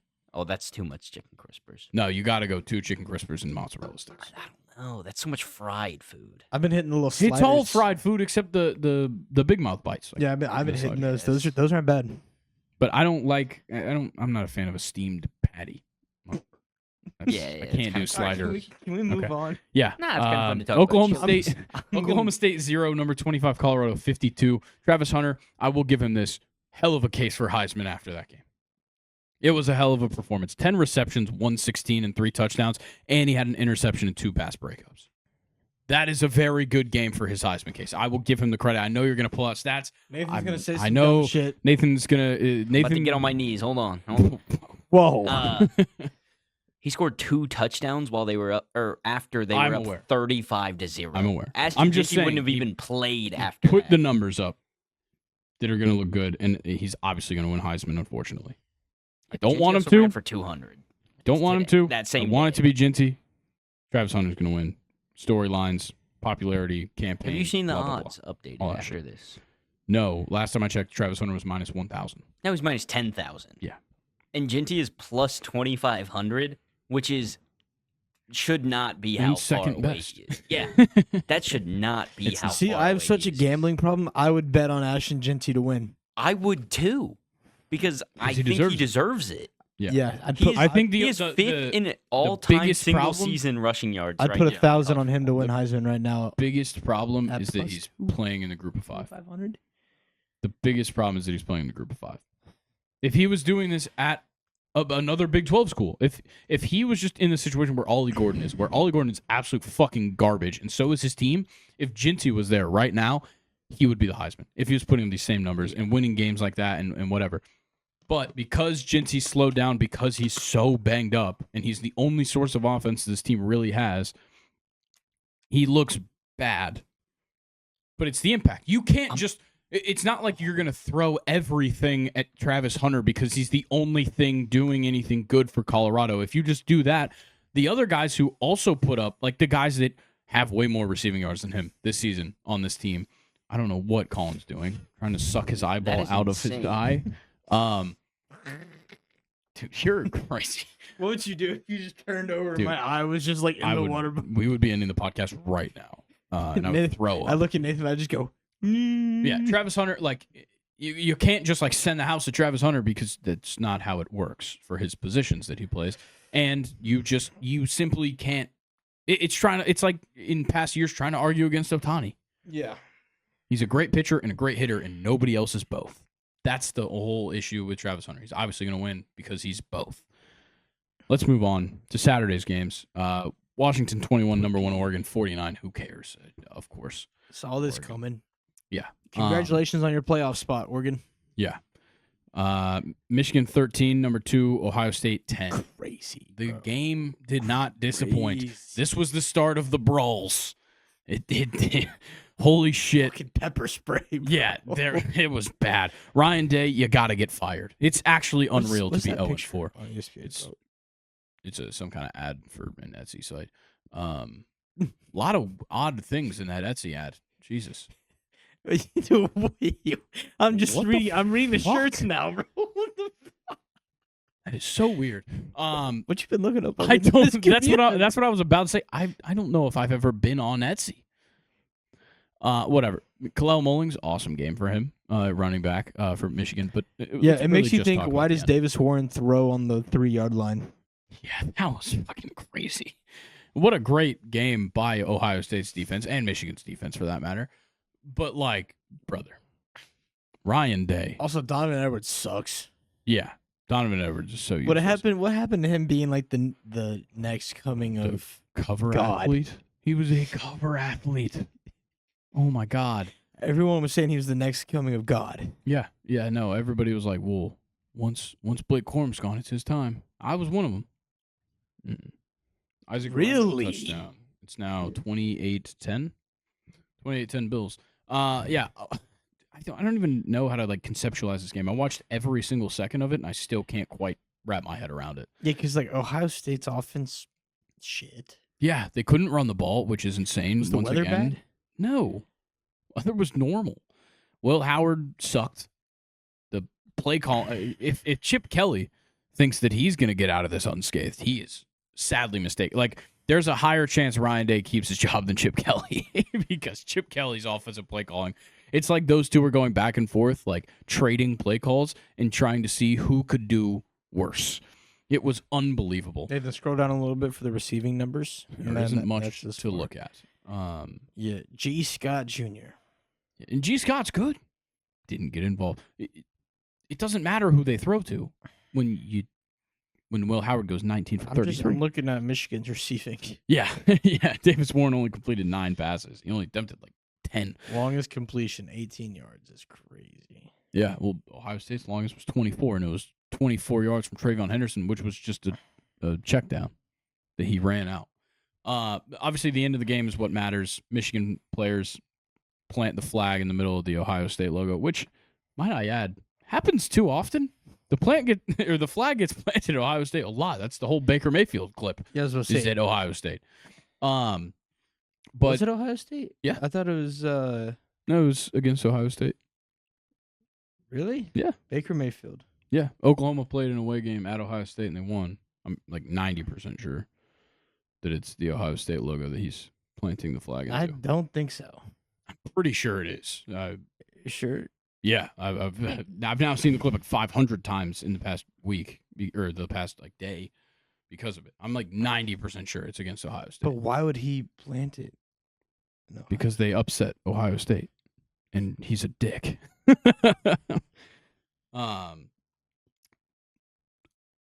Okay. we're waiting on the photo, but still.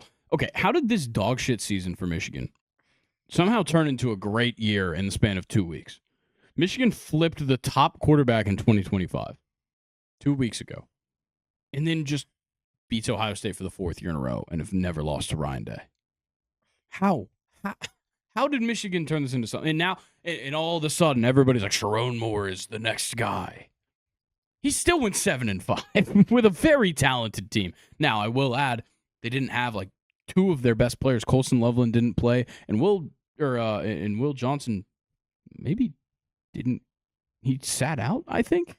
People are saying he wasn't as injured as it looked. Yeah. That is the Ohio State logo that Baker Mayfield planted the flag. I think I was thinking of a different thing because Baker Mayfield's done it multiple times, I believe. I'm sure. He also did the grabbing his nuts thing as well. He did a lot of dumb shit. Cool shit. I will say Baker Mayfield's one of my favorite players in the NFL. Oh, yeah, he's great in the NFL. And he was an entertaining player in college. It's not, I don't know, not my cup of tea. Yeah, in college it was Johnny Manziel. Johnny Manziel was way cooler. Yeah, Ryan Day, please get fired. Also, huge brawl in the middle of the field after that flag got planted.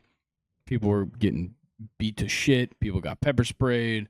Michigan players got shit thrown at them from the fans. It was a clusterfuck for like 25 minutes.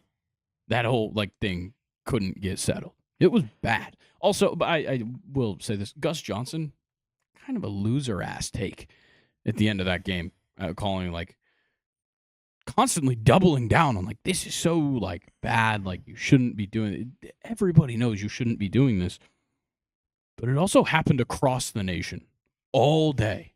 All day Saturday it happened. Yes, we know it's unacceptable. You don't have to sit here and cry about it.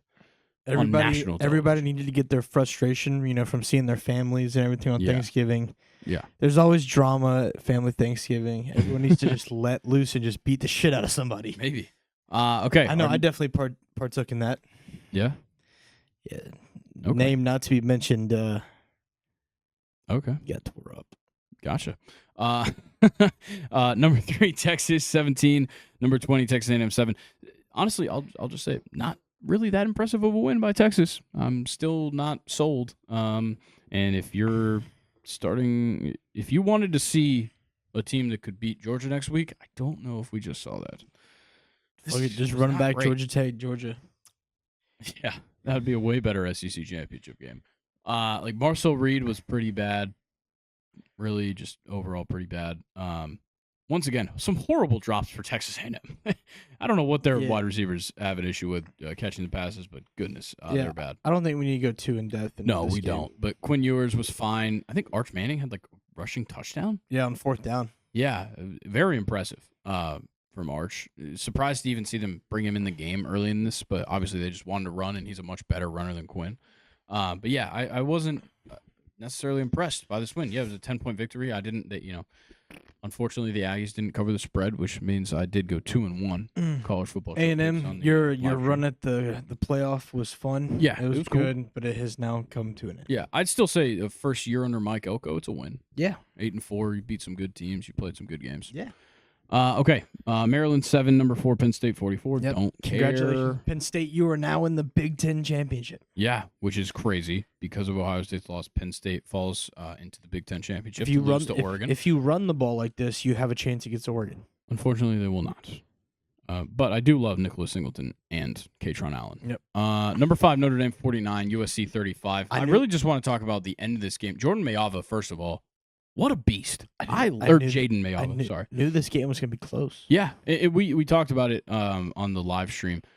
These are just two teams that have the offense to be there.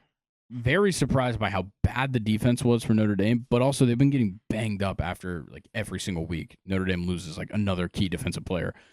Once again, I have to point this out. Notre Dame played 3 away games this season. That shouldn't be allowed. You should not play 9 home games. That's insane. I know you're an independent, but like... You can travel. Yeah. Yeah. I feel like it should always be split up 50-50. I agree. I think it's absolutely crazy that Notre Dame has only played 3 road games, and they almost lost this one. Yeah, Jaden Mayava was awesome, and it's so unfortunate. This game was so close all the way through, and USC's down by a touchdown, and they end up losing by 2 touchdowns because of a pick 6. Just kind of unfortunate there at the end of the game for Mayava, but I was super impressed by him. I love what he's got going on. The problem is Lincoln Riley's his head coach, so he'll never win anything, which sucks. He might win Heisman. That's what Lincoln Riley does, but he won't win anything. Probably never make the playoff. Number 6, Miami, 38, Syracuse 42. Miami, good fucking riddance. I've been waiting for them to finally lose. Their defense has been so bad every single week this season that it's like unbelievable. And I have been saying every single week, if they play a team with a competent offense, they can lose. And they've got bailed out a number of times. They've played so close with so many teams and just pulled out small victories. And finally, they come up against an offense that will do exactly what they do, which is just air the ball out and run when you need to.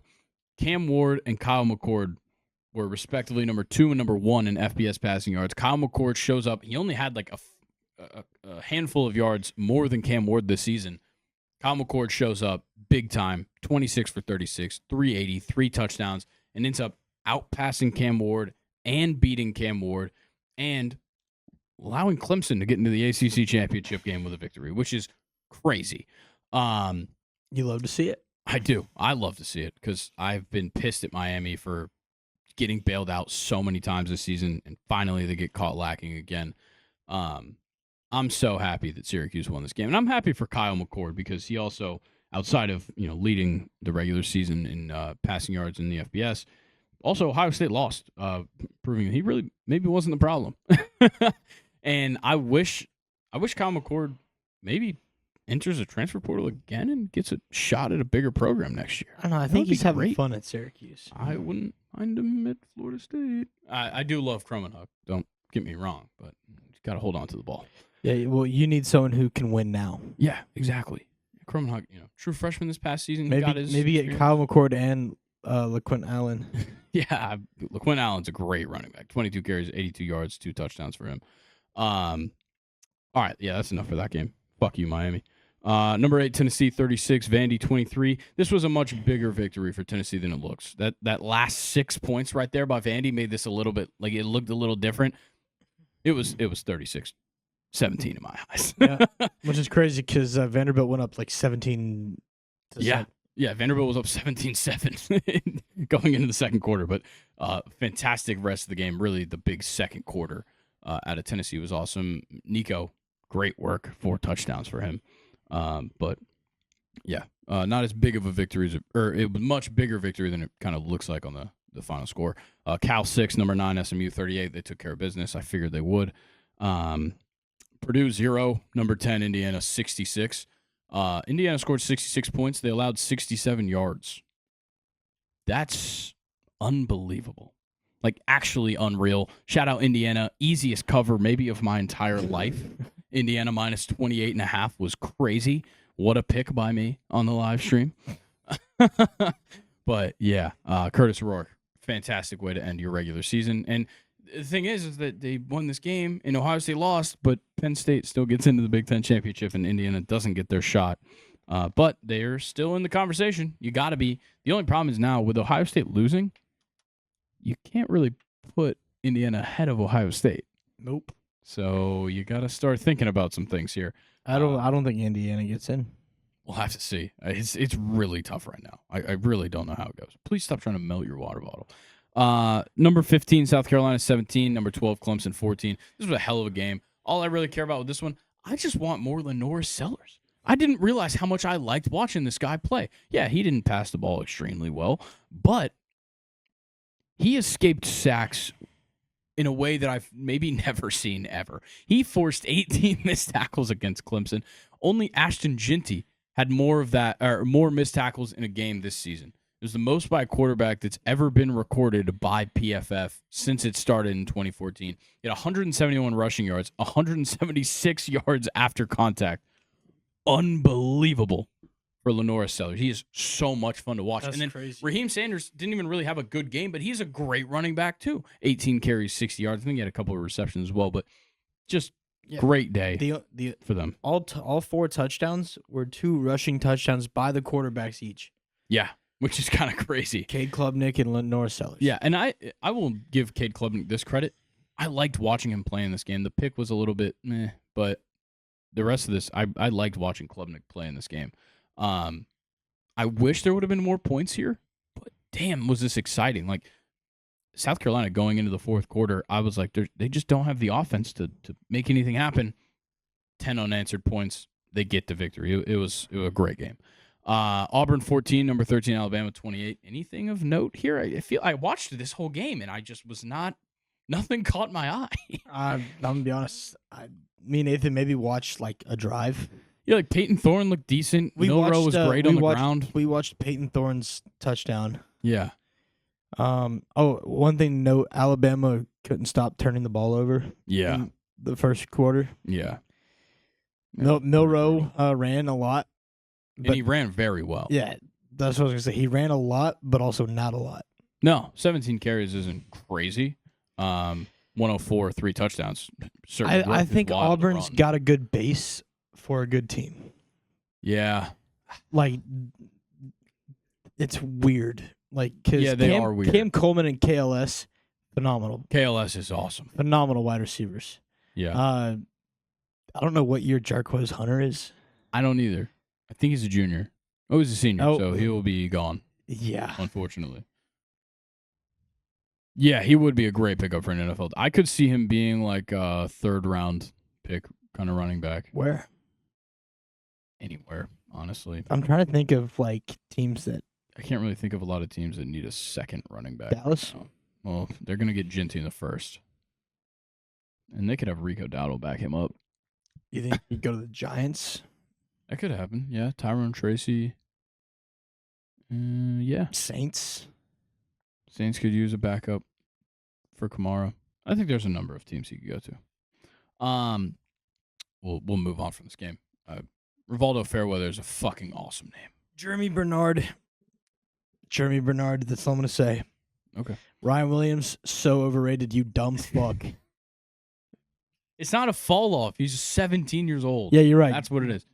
go take the SATs No, he or just some got dumb shit. he got way too much hype. He had a couple great games. He got too much hype. Yeah, the Georgia game ruined it this season. We needed to pull back on him. I'm glad that it has happened. All those TikTok edits of him and shit like that. Yeah. Which, don't get me wrong, I liked and reposted a shit ton. They're awesome.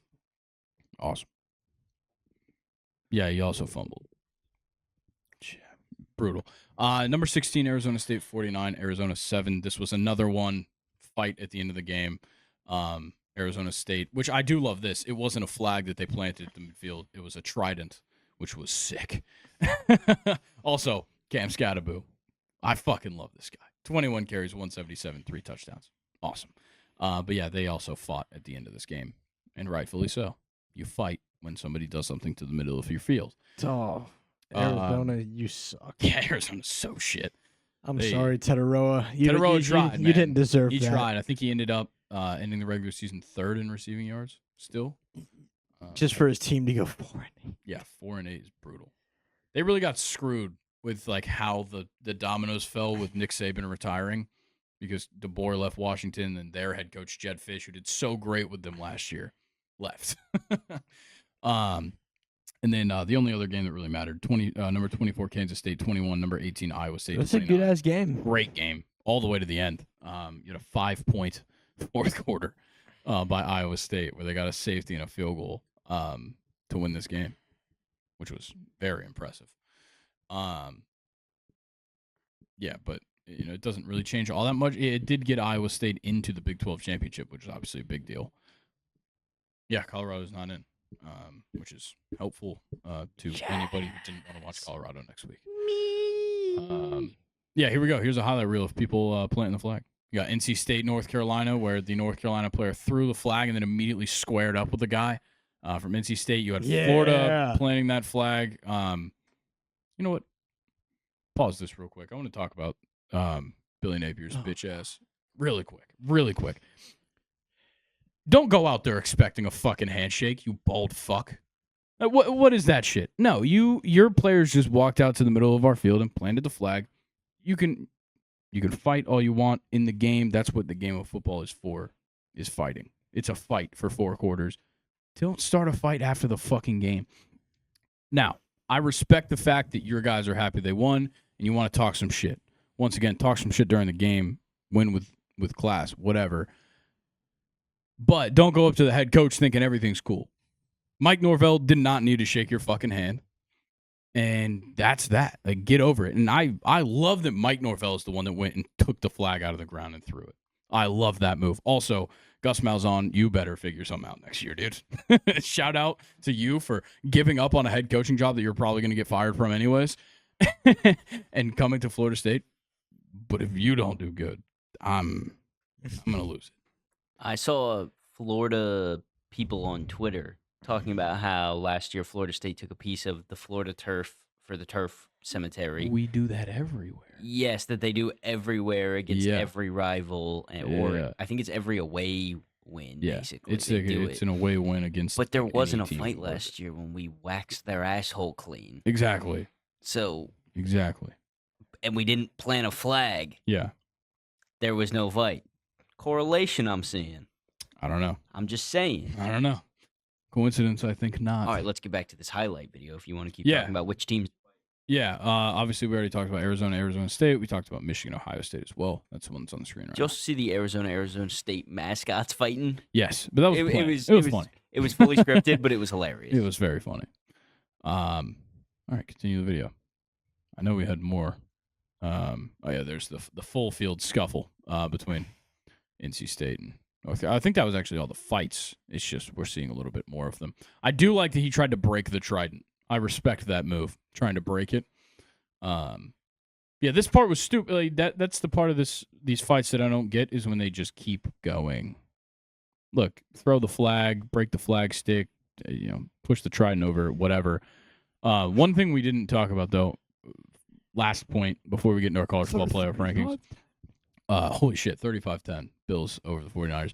Before we get into the college football playoff rankings, last thing we didn't talk about, South Carolina, after that game, they waited, like their fans that were all there waited until like everybody cleared out, and then they still went on the field and they were like, I saw like Clemson fans, or I saw South Carolina fans like whipping the Clemson logo with their belt, doing belt to ass, and then they also had their like the Gamecock like live mascot shit on the fucking logo.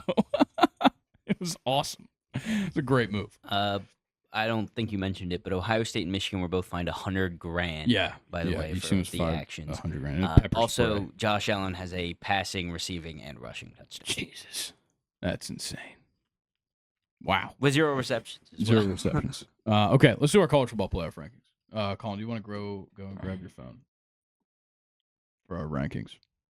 Why would I? You said you wrote them down? Yeah. Do you remember them? Mm-hmm. Okay, fair enough. Number 1, Oregon. Duh. Number 1, Oregon. Duh. Number 2, we got Texas. Yep, that's kind of the only logical move there. Number 3, Penn State. They just kind of have to move up. Notre Dame at 4. Yeah, I would assume. Yeah, that's what I have. Then I have UGA. Yep. And then I had Tennessee just right behind them. Same. Yeah, I've got UGA at 5, Tennessee at 6. I already had them ahead of Miami, so that just was the natural progression for me. I still have number 7, SMU. I still think SMU is right there behind them. I had them ranked ahead of Miami in the first place, and look who's right now. Yeah, as of right now, I have Boise ahead of SMU, which is fair. I basically just have your 7 and 8 flip flopped. Okay, yeah. So my number 8 is Boise State. It's really just, after the couple of weeks where they were playing some close games, This was a great win. It's just, I don't know, a little bit questionable. And then I have Ohio State dropped to number 9 because I can't put them behind Indiana, and I can't put Indiana ahead of Boise State right now. That's good. Yeah, I like Ohio State at 9, especially because it's only their second loss, and it was a rivalry game, so I have to cut them a little bit of slack, and it was close. My last 4 goes Ohio State, Indiana, Alabama, ASU, Arizona State. So I've got Arizona State and Alabama flip. So I have Arizona State 11, Alabama 12. My first 3 out would be Miami is the first one out at 13.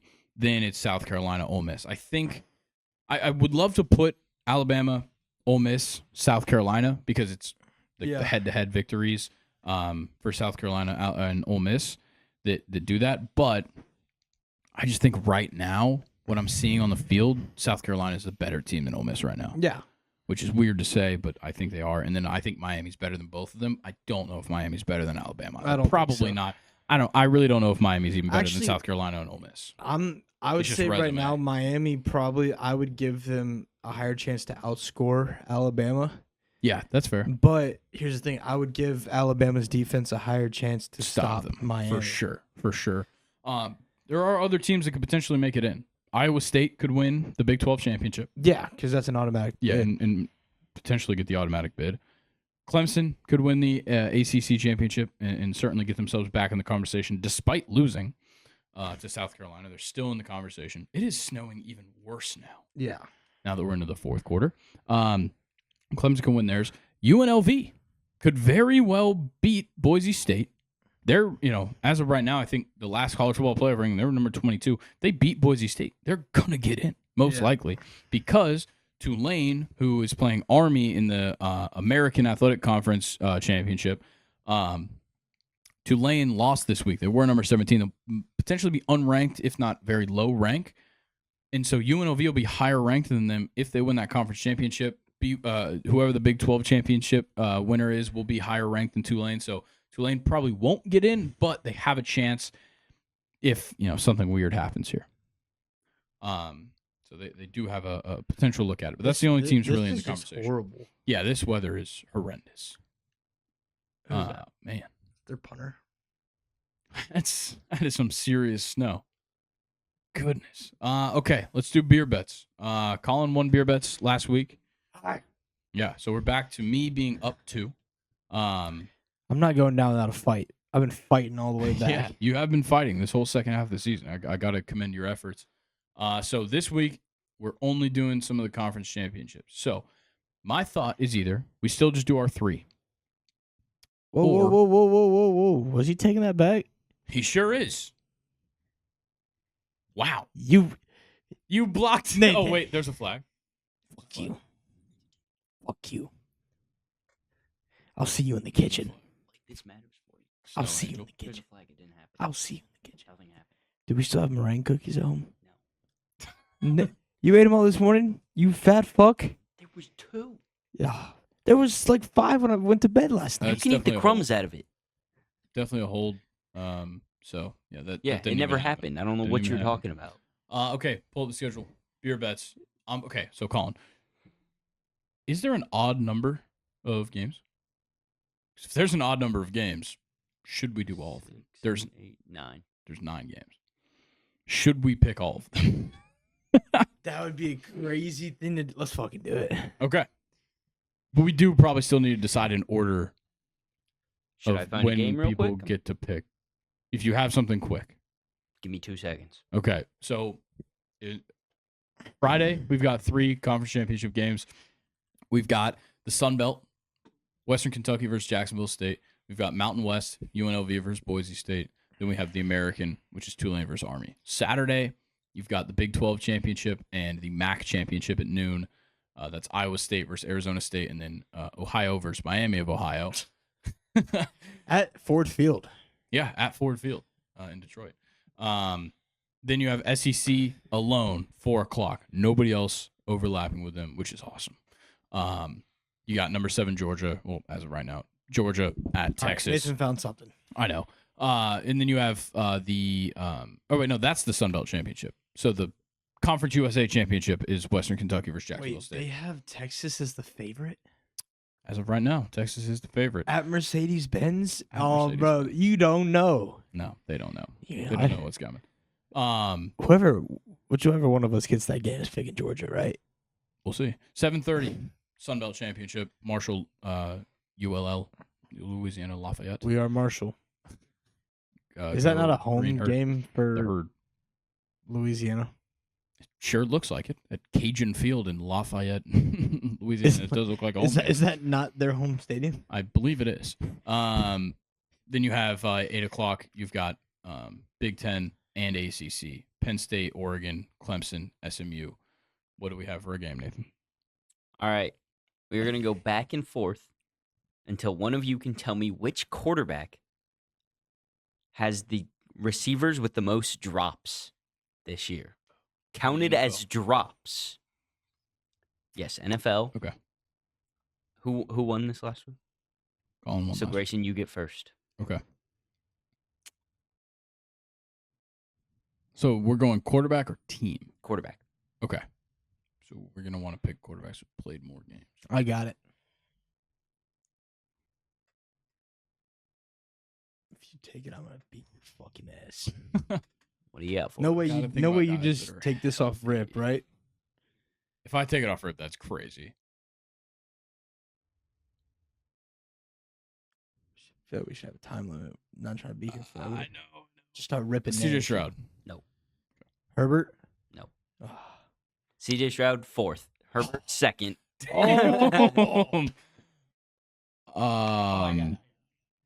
Okay. Patrick Mahomes. No. Not even Lamar. in there. No. 11th. All right, Grayson, just start ripping. I know. I keep thinking of quarterbacks, and then I'm like, oh wait, they have not played a lot of games. Like it's guys that have been hurt and shit. Or else I'm gonna start. Actually, wait, hold up. Brock Purdy. That's obviously no. He is 19th. Okay, just wanted to see. I guess he missed a game. Sam Darnold. 15th. This might be a crazy one to say, but Tua. I know he missed quite a few games, but Tua gets a lot of drops. Not even top 20. Okay. It's not Josh Allen, is it? Nope, 8th. I thought Herbert had to have been I it. can't even think of quarterbacks right I now. will just start ripping. Kyler. Nope. 15th. Caleb Williams. Stafford. Nope. Derek Carr. Nope. Gino. Nope. Baker. Nope. Fuck. Kirk. Nope. Bryce. Nope. Oh my god. Just keep going, bro. Burrow, did we already say that? Let's just start knocking out divisions. Yeah. You don't want to help each other here. I know. That's the thing. Rusty? Hold on. I went out of order. That's my bad. You go 2 in a row. Oh, okay. Back to back. Dak. No. Daniel Jones. Yes. Yes! Grayson, redemption. How many? Oh, What? God. I don't know what We the always fuck. do a redemption. Ugh. How many drop passes? How many are counted as drops? I don't even know. 21 just this season. I don't even know what a realistic number for that would be. I'm gonna live with 21. Doesn't matter what you say. 16.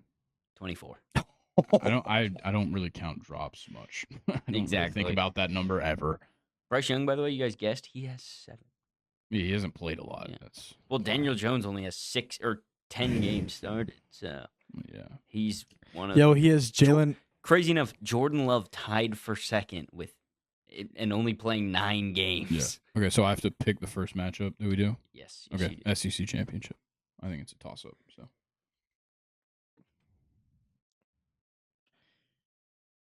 Oh, yeah, I'll take Georgia. Okay. So I've got Texas there. All I right, just feel like this is home field advantage for I fucking agree. Georgia. I agree 100%. I think the only time Kirby's lost in the Benz was to Alabama. Yeah, it was only to Bama. Yeah. All right, pick a game. Western Kentucky, Jacksonville State. Jacksonville State. They're undefeated in conference play. Cool. Let's go. Tulane Army. Give me Tulane. All right. I'll gladly take my country. Some stupid fucking Cajuns. Give me Ohio.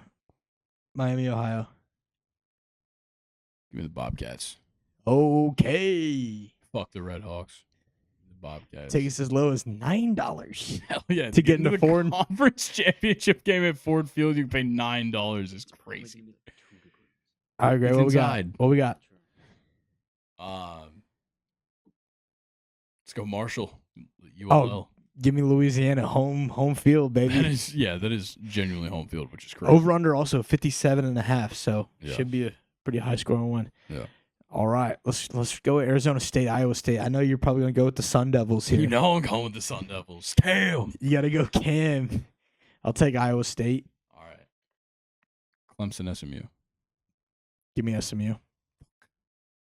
Shouldn't pick that one. I should have forced you to pick that one. Okay. Missing this one And Boise. UNLV, Boise State. I got it. All right, Grayson. Boise State, UNLV. Yeah.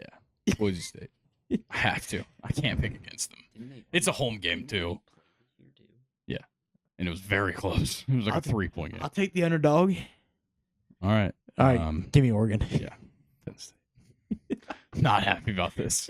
Not sure how this is going to go. Should we throw 2 on this? It could potentially even it up, and then it'll come down to our bowl game picks. Yes, because bowl games, we're doing every bowl game is 1 point. Yeah. Oh, fuck. So if you win this, then we're even. Nobody gets a handicap. Otherwise, I get a 4-point handicap. Yes. And then we'll prorate the numbers down. When is to bowl something selection day? Do we know? Next Sunday. We'll Oh, know okay. we'll know all the bowl games and we'll know all the playoff picks. We're not going by to do the it time on live, right? No. Not that. We'll talk about it after. Yeah. Also, Nathan, can you fucking get it to where you're here earlier? Please. I'll do what I can. It is making Monday. I so know. hard. I'll Yeah. do what I can, man. Yeah. No, walk into the office and say I can't close, or if you Or want me to close, I have to have- leave by I have 7. a funny story about that. I'll tell you guys after. Okay. Okay. In the meantime, let's sign off here. What is the score of this Sunday Night Football game before we sign off? Probably So it still- could be like 100-0. 35-10. Still 35-10. I think they're in the red zone. The Bills are rolling. Thank you guys for listening, liking, subscribing, commenting, all that stuff here on YouTube. We really appreciate you guys. If you tuned into the live stream on Wednesday, thank you. That was a blast. We enjoy going live all the time. Josh Allen's not even in the cave. No, he doesn't need to be. And of course, if you're on the podcast platforms, rate 5 stars. Give us a follow right there. Follow us on Instagram. Stay up to date with everything we've got going on at Second Short. Join the Second Short subreddit, r/2ND short. And submit your questions there by Thursday around 4 p.m. Then we'll get answered on Questions Time on the Friday episodes of the podcast. Colin, 4 words, please. It's a weird word. You ready for this? No. Okay. Oh, I can't do that again. I've done that a couple You've done times. that quite a few y'all ready times. for this? I thought that's what it was gonna be. Yeah. We have chalk. Chalk, like Chalk, drawing. Yeah. like rock chalk. Like CHALK. I'm so glad you spelled that I know. right. I'm waiting for you to say one of these and spell it Well, the wrong yeah. way. Chalk can be spelled multiple ways. Yeah, it could be CHAUK. All right, so we have chalk.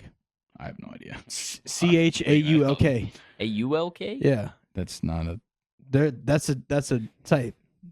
Look it up. Meanwhile, keep going. Yep. So we got chalk. We have star. Star. Okay. STAR. Knew that. Yep. We have bottle. And we have flag. Sorry, how do you spell bottle? I'm just kidding. BUTTLYE. BU. Gotcha. BU. Okay, so we've got chalk. Chalk.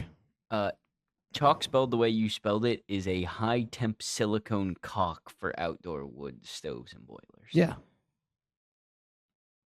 Okay. And star. Wait, what was the word? Sorry. Chalk. Mm-hmm. Star. What was the third? Bottle. Bottle. And flag. Flag. Chalk, Okay. Hear Chalk, me out. chalk really throws it off here. Hear me out. I'm going for like an Independence Day vibe here. Okay. So, flag of the United States has stars on it. Mm-hmm. Bottle, water, beer, Bottle Coke, rockets. maybe bottle rockets as well. What was the fourth? Chalk. Chalk. The fourth word, like the last one, was flag. Yeah. Flag has the stars the on it. only one you're missing is chalk, Chalk which is on the metal pole. on the metal pole in or the on hot your sun. grill, maybe. Yeah. Some grills get put together with like outdoor stuff. Maybe you have one of those outdoor grills that's built into your patio. That's gotta have chalk. Oh, I didn't say the chalk was the one you looked up. Yeah, No, you it's did. drawing chalk. Yeah, it's drawing chalk. You said CHA. No, I just said you can spell it like that.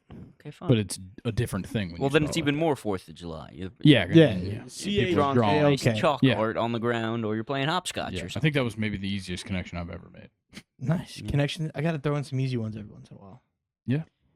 Yeah, you tried to throw a curveball at us. Didn't we say we were going to start doing trivia? trivia or like interesting facts? Yeah, And we, you told me you were like, yeah. I Start, told you start should, looking up and facts. you haven't. or we said it was either like interesting trivia or interesting facts. I've that told we Luke never as heard. well. He should bring fun facts to the end of the episodes. I can start looking up. Sorry, I drank the whole carton of eggnog. Did you really? Good Yeah. Oh my God. fucking god, dude! You need to go on like a eggnog detox. You've jumped in the deep end. You need to get out. Do you know of the how pool. thick and like Yeah. lactose Your concentrated that stomach is? is going to be fucked. Yeah. You're gonna like make yourself. When I lactose woke up, I intolerant. was. You shit- gotta- I was you gotta shitting- make I was the shitting for switch. 20 minutes. Got to make the switch to the oat nog Yeah. for a little bit. Okay. Just the lactose is like that's Oh, that dangerous. stinks. I like I'm that sure. you're pointing behind you. That stinks. Like there's some physical being behind him that is a fart. I wish we had a thermal camera to see the just cloud. It'd be 'Cause I like, bet that shit's hot. dude, it'd just have like its hand on his shoulder. It's like, you Nathan okay, will- big Nathan will dog? flip it on accident. There's just one over there, but he's like, oh, fuck. Yeah. Okay, guys, that is going to do it for us. Colin, Nathan, thank you for joining me as per usual. Enjoy the first week of December. Enjoy everything we've got going on this week. Ball game, 35-10 Bills. And I will see you guys on the College Football Show, the Conference Championship Special College Football Show on Thursday. See you guys again on Friday with Luke. And I'll see you guys right back here for me and Colin and Nathan to talk about the college football playoff that will be set. The bowl games will be set. NFL Week 14 will have happened for the most part. And hopefully some MLB free agency news to talk about. Guys, we will catch you later. Enjoy the week.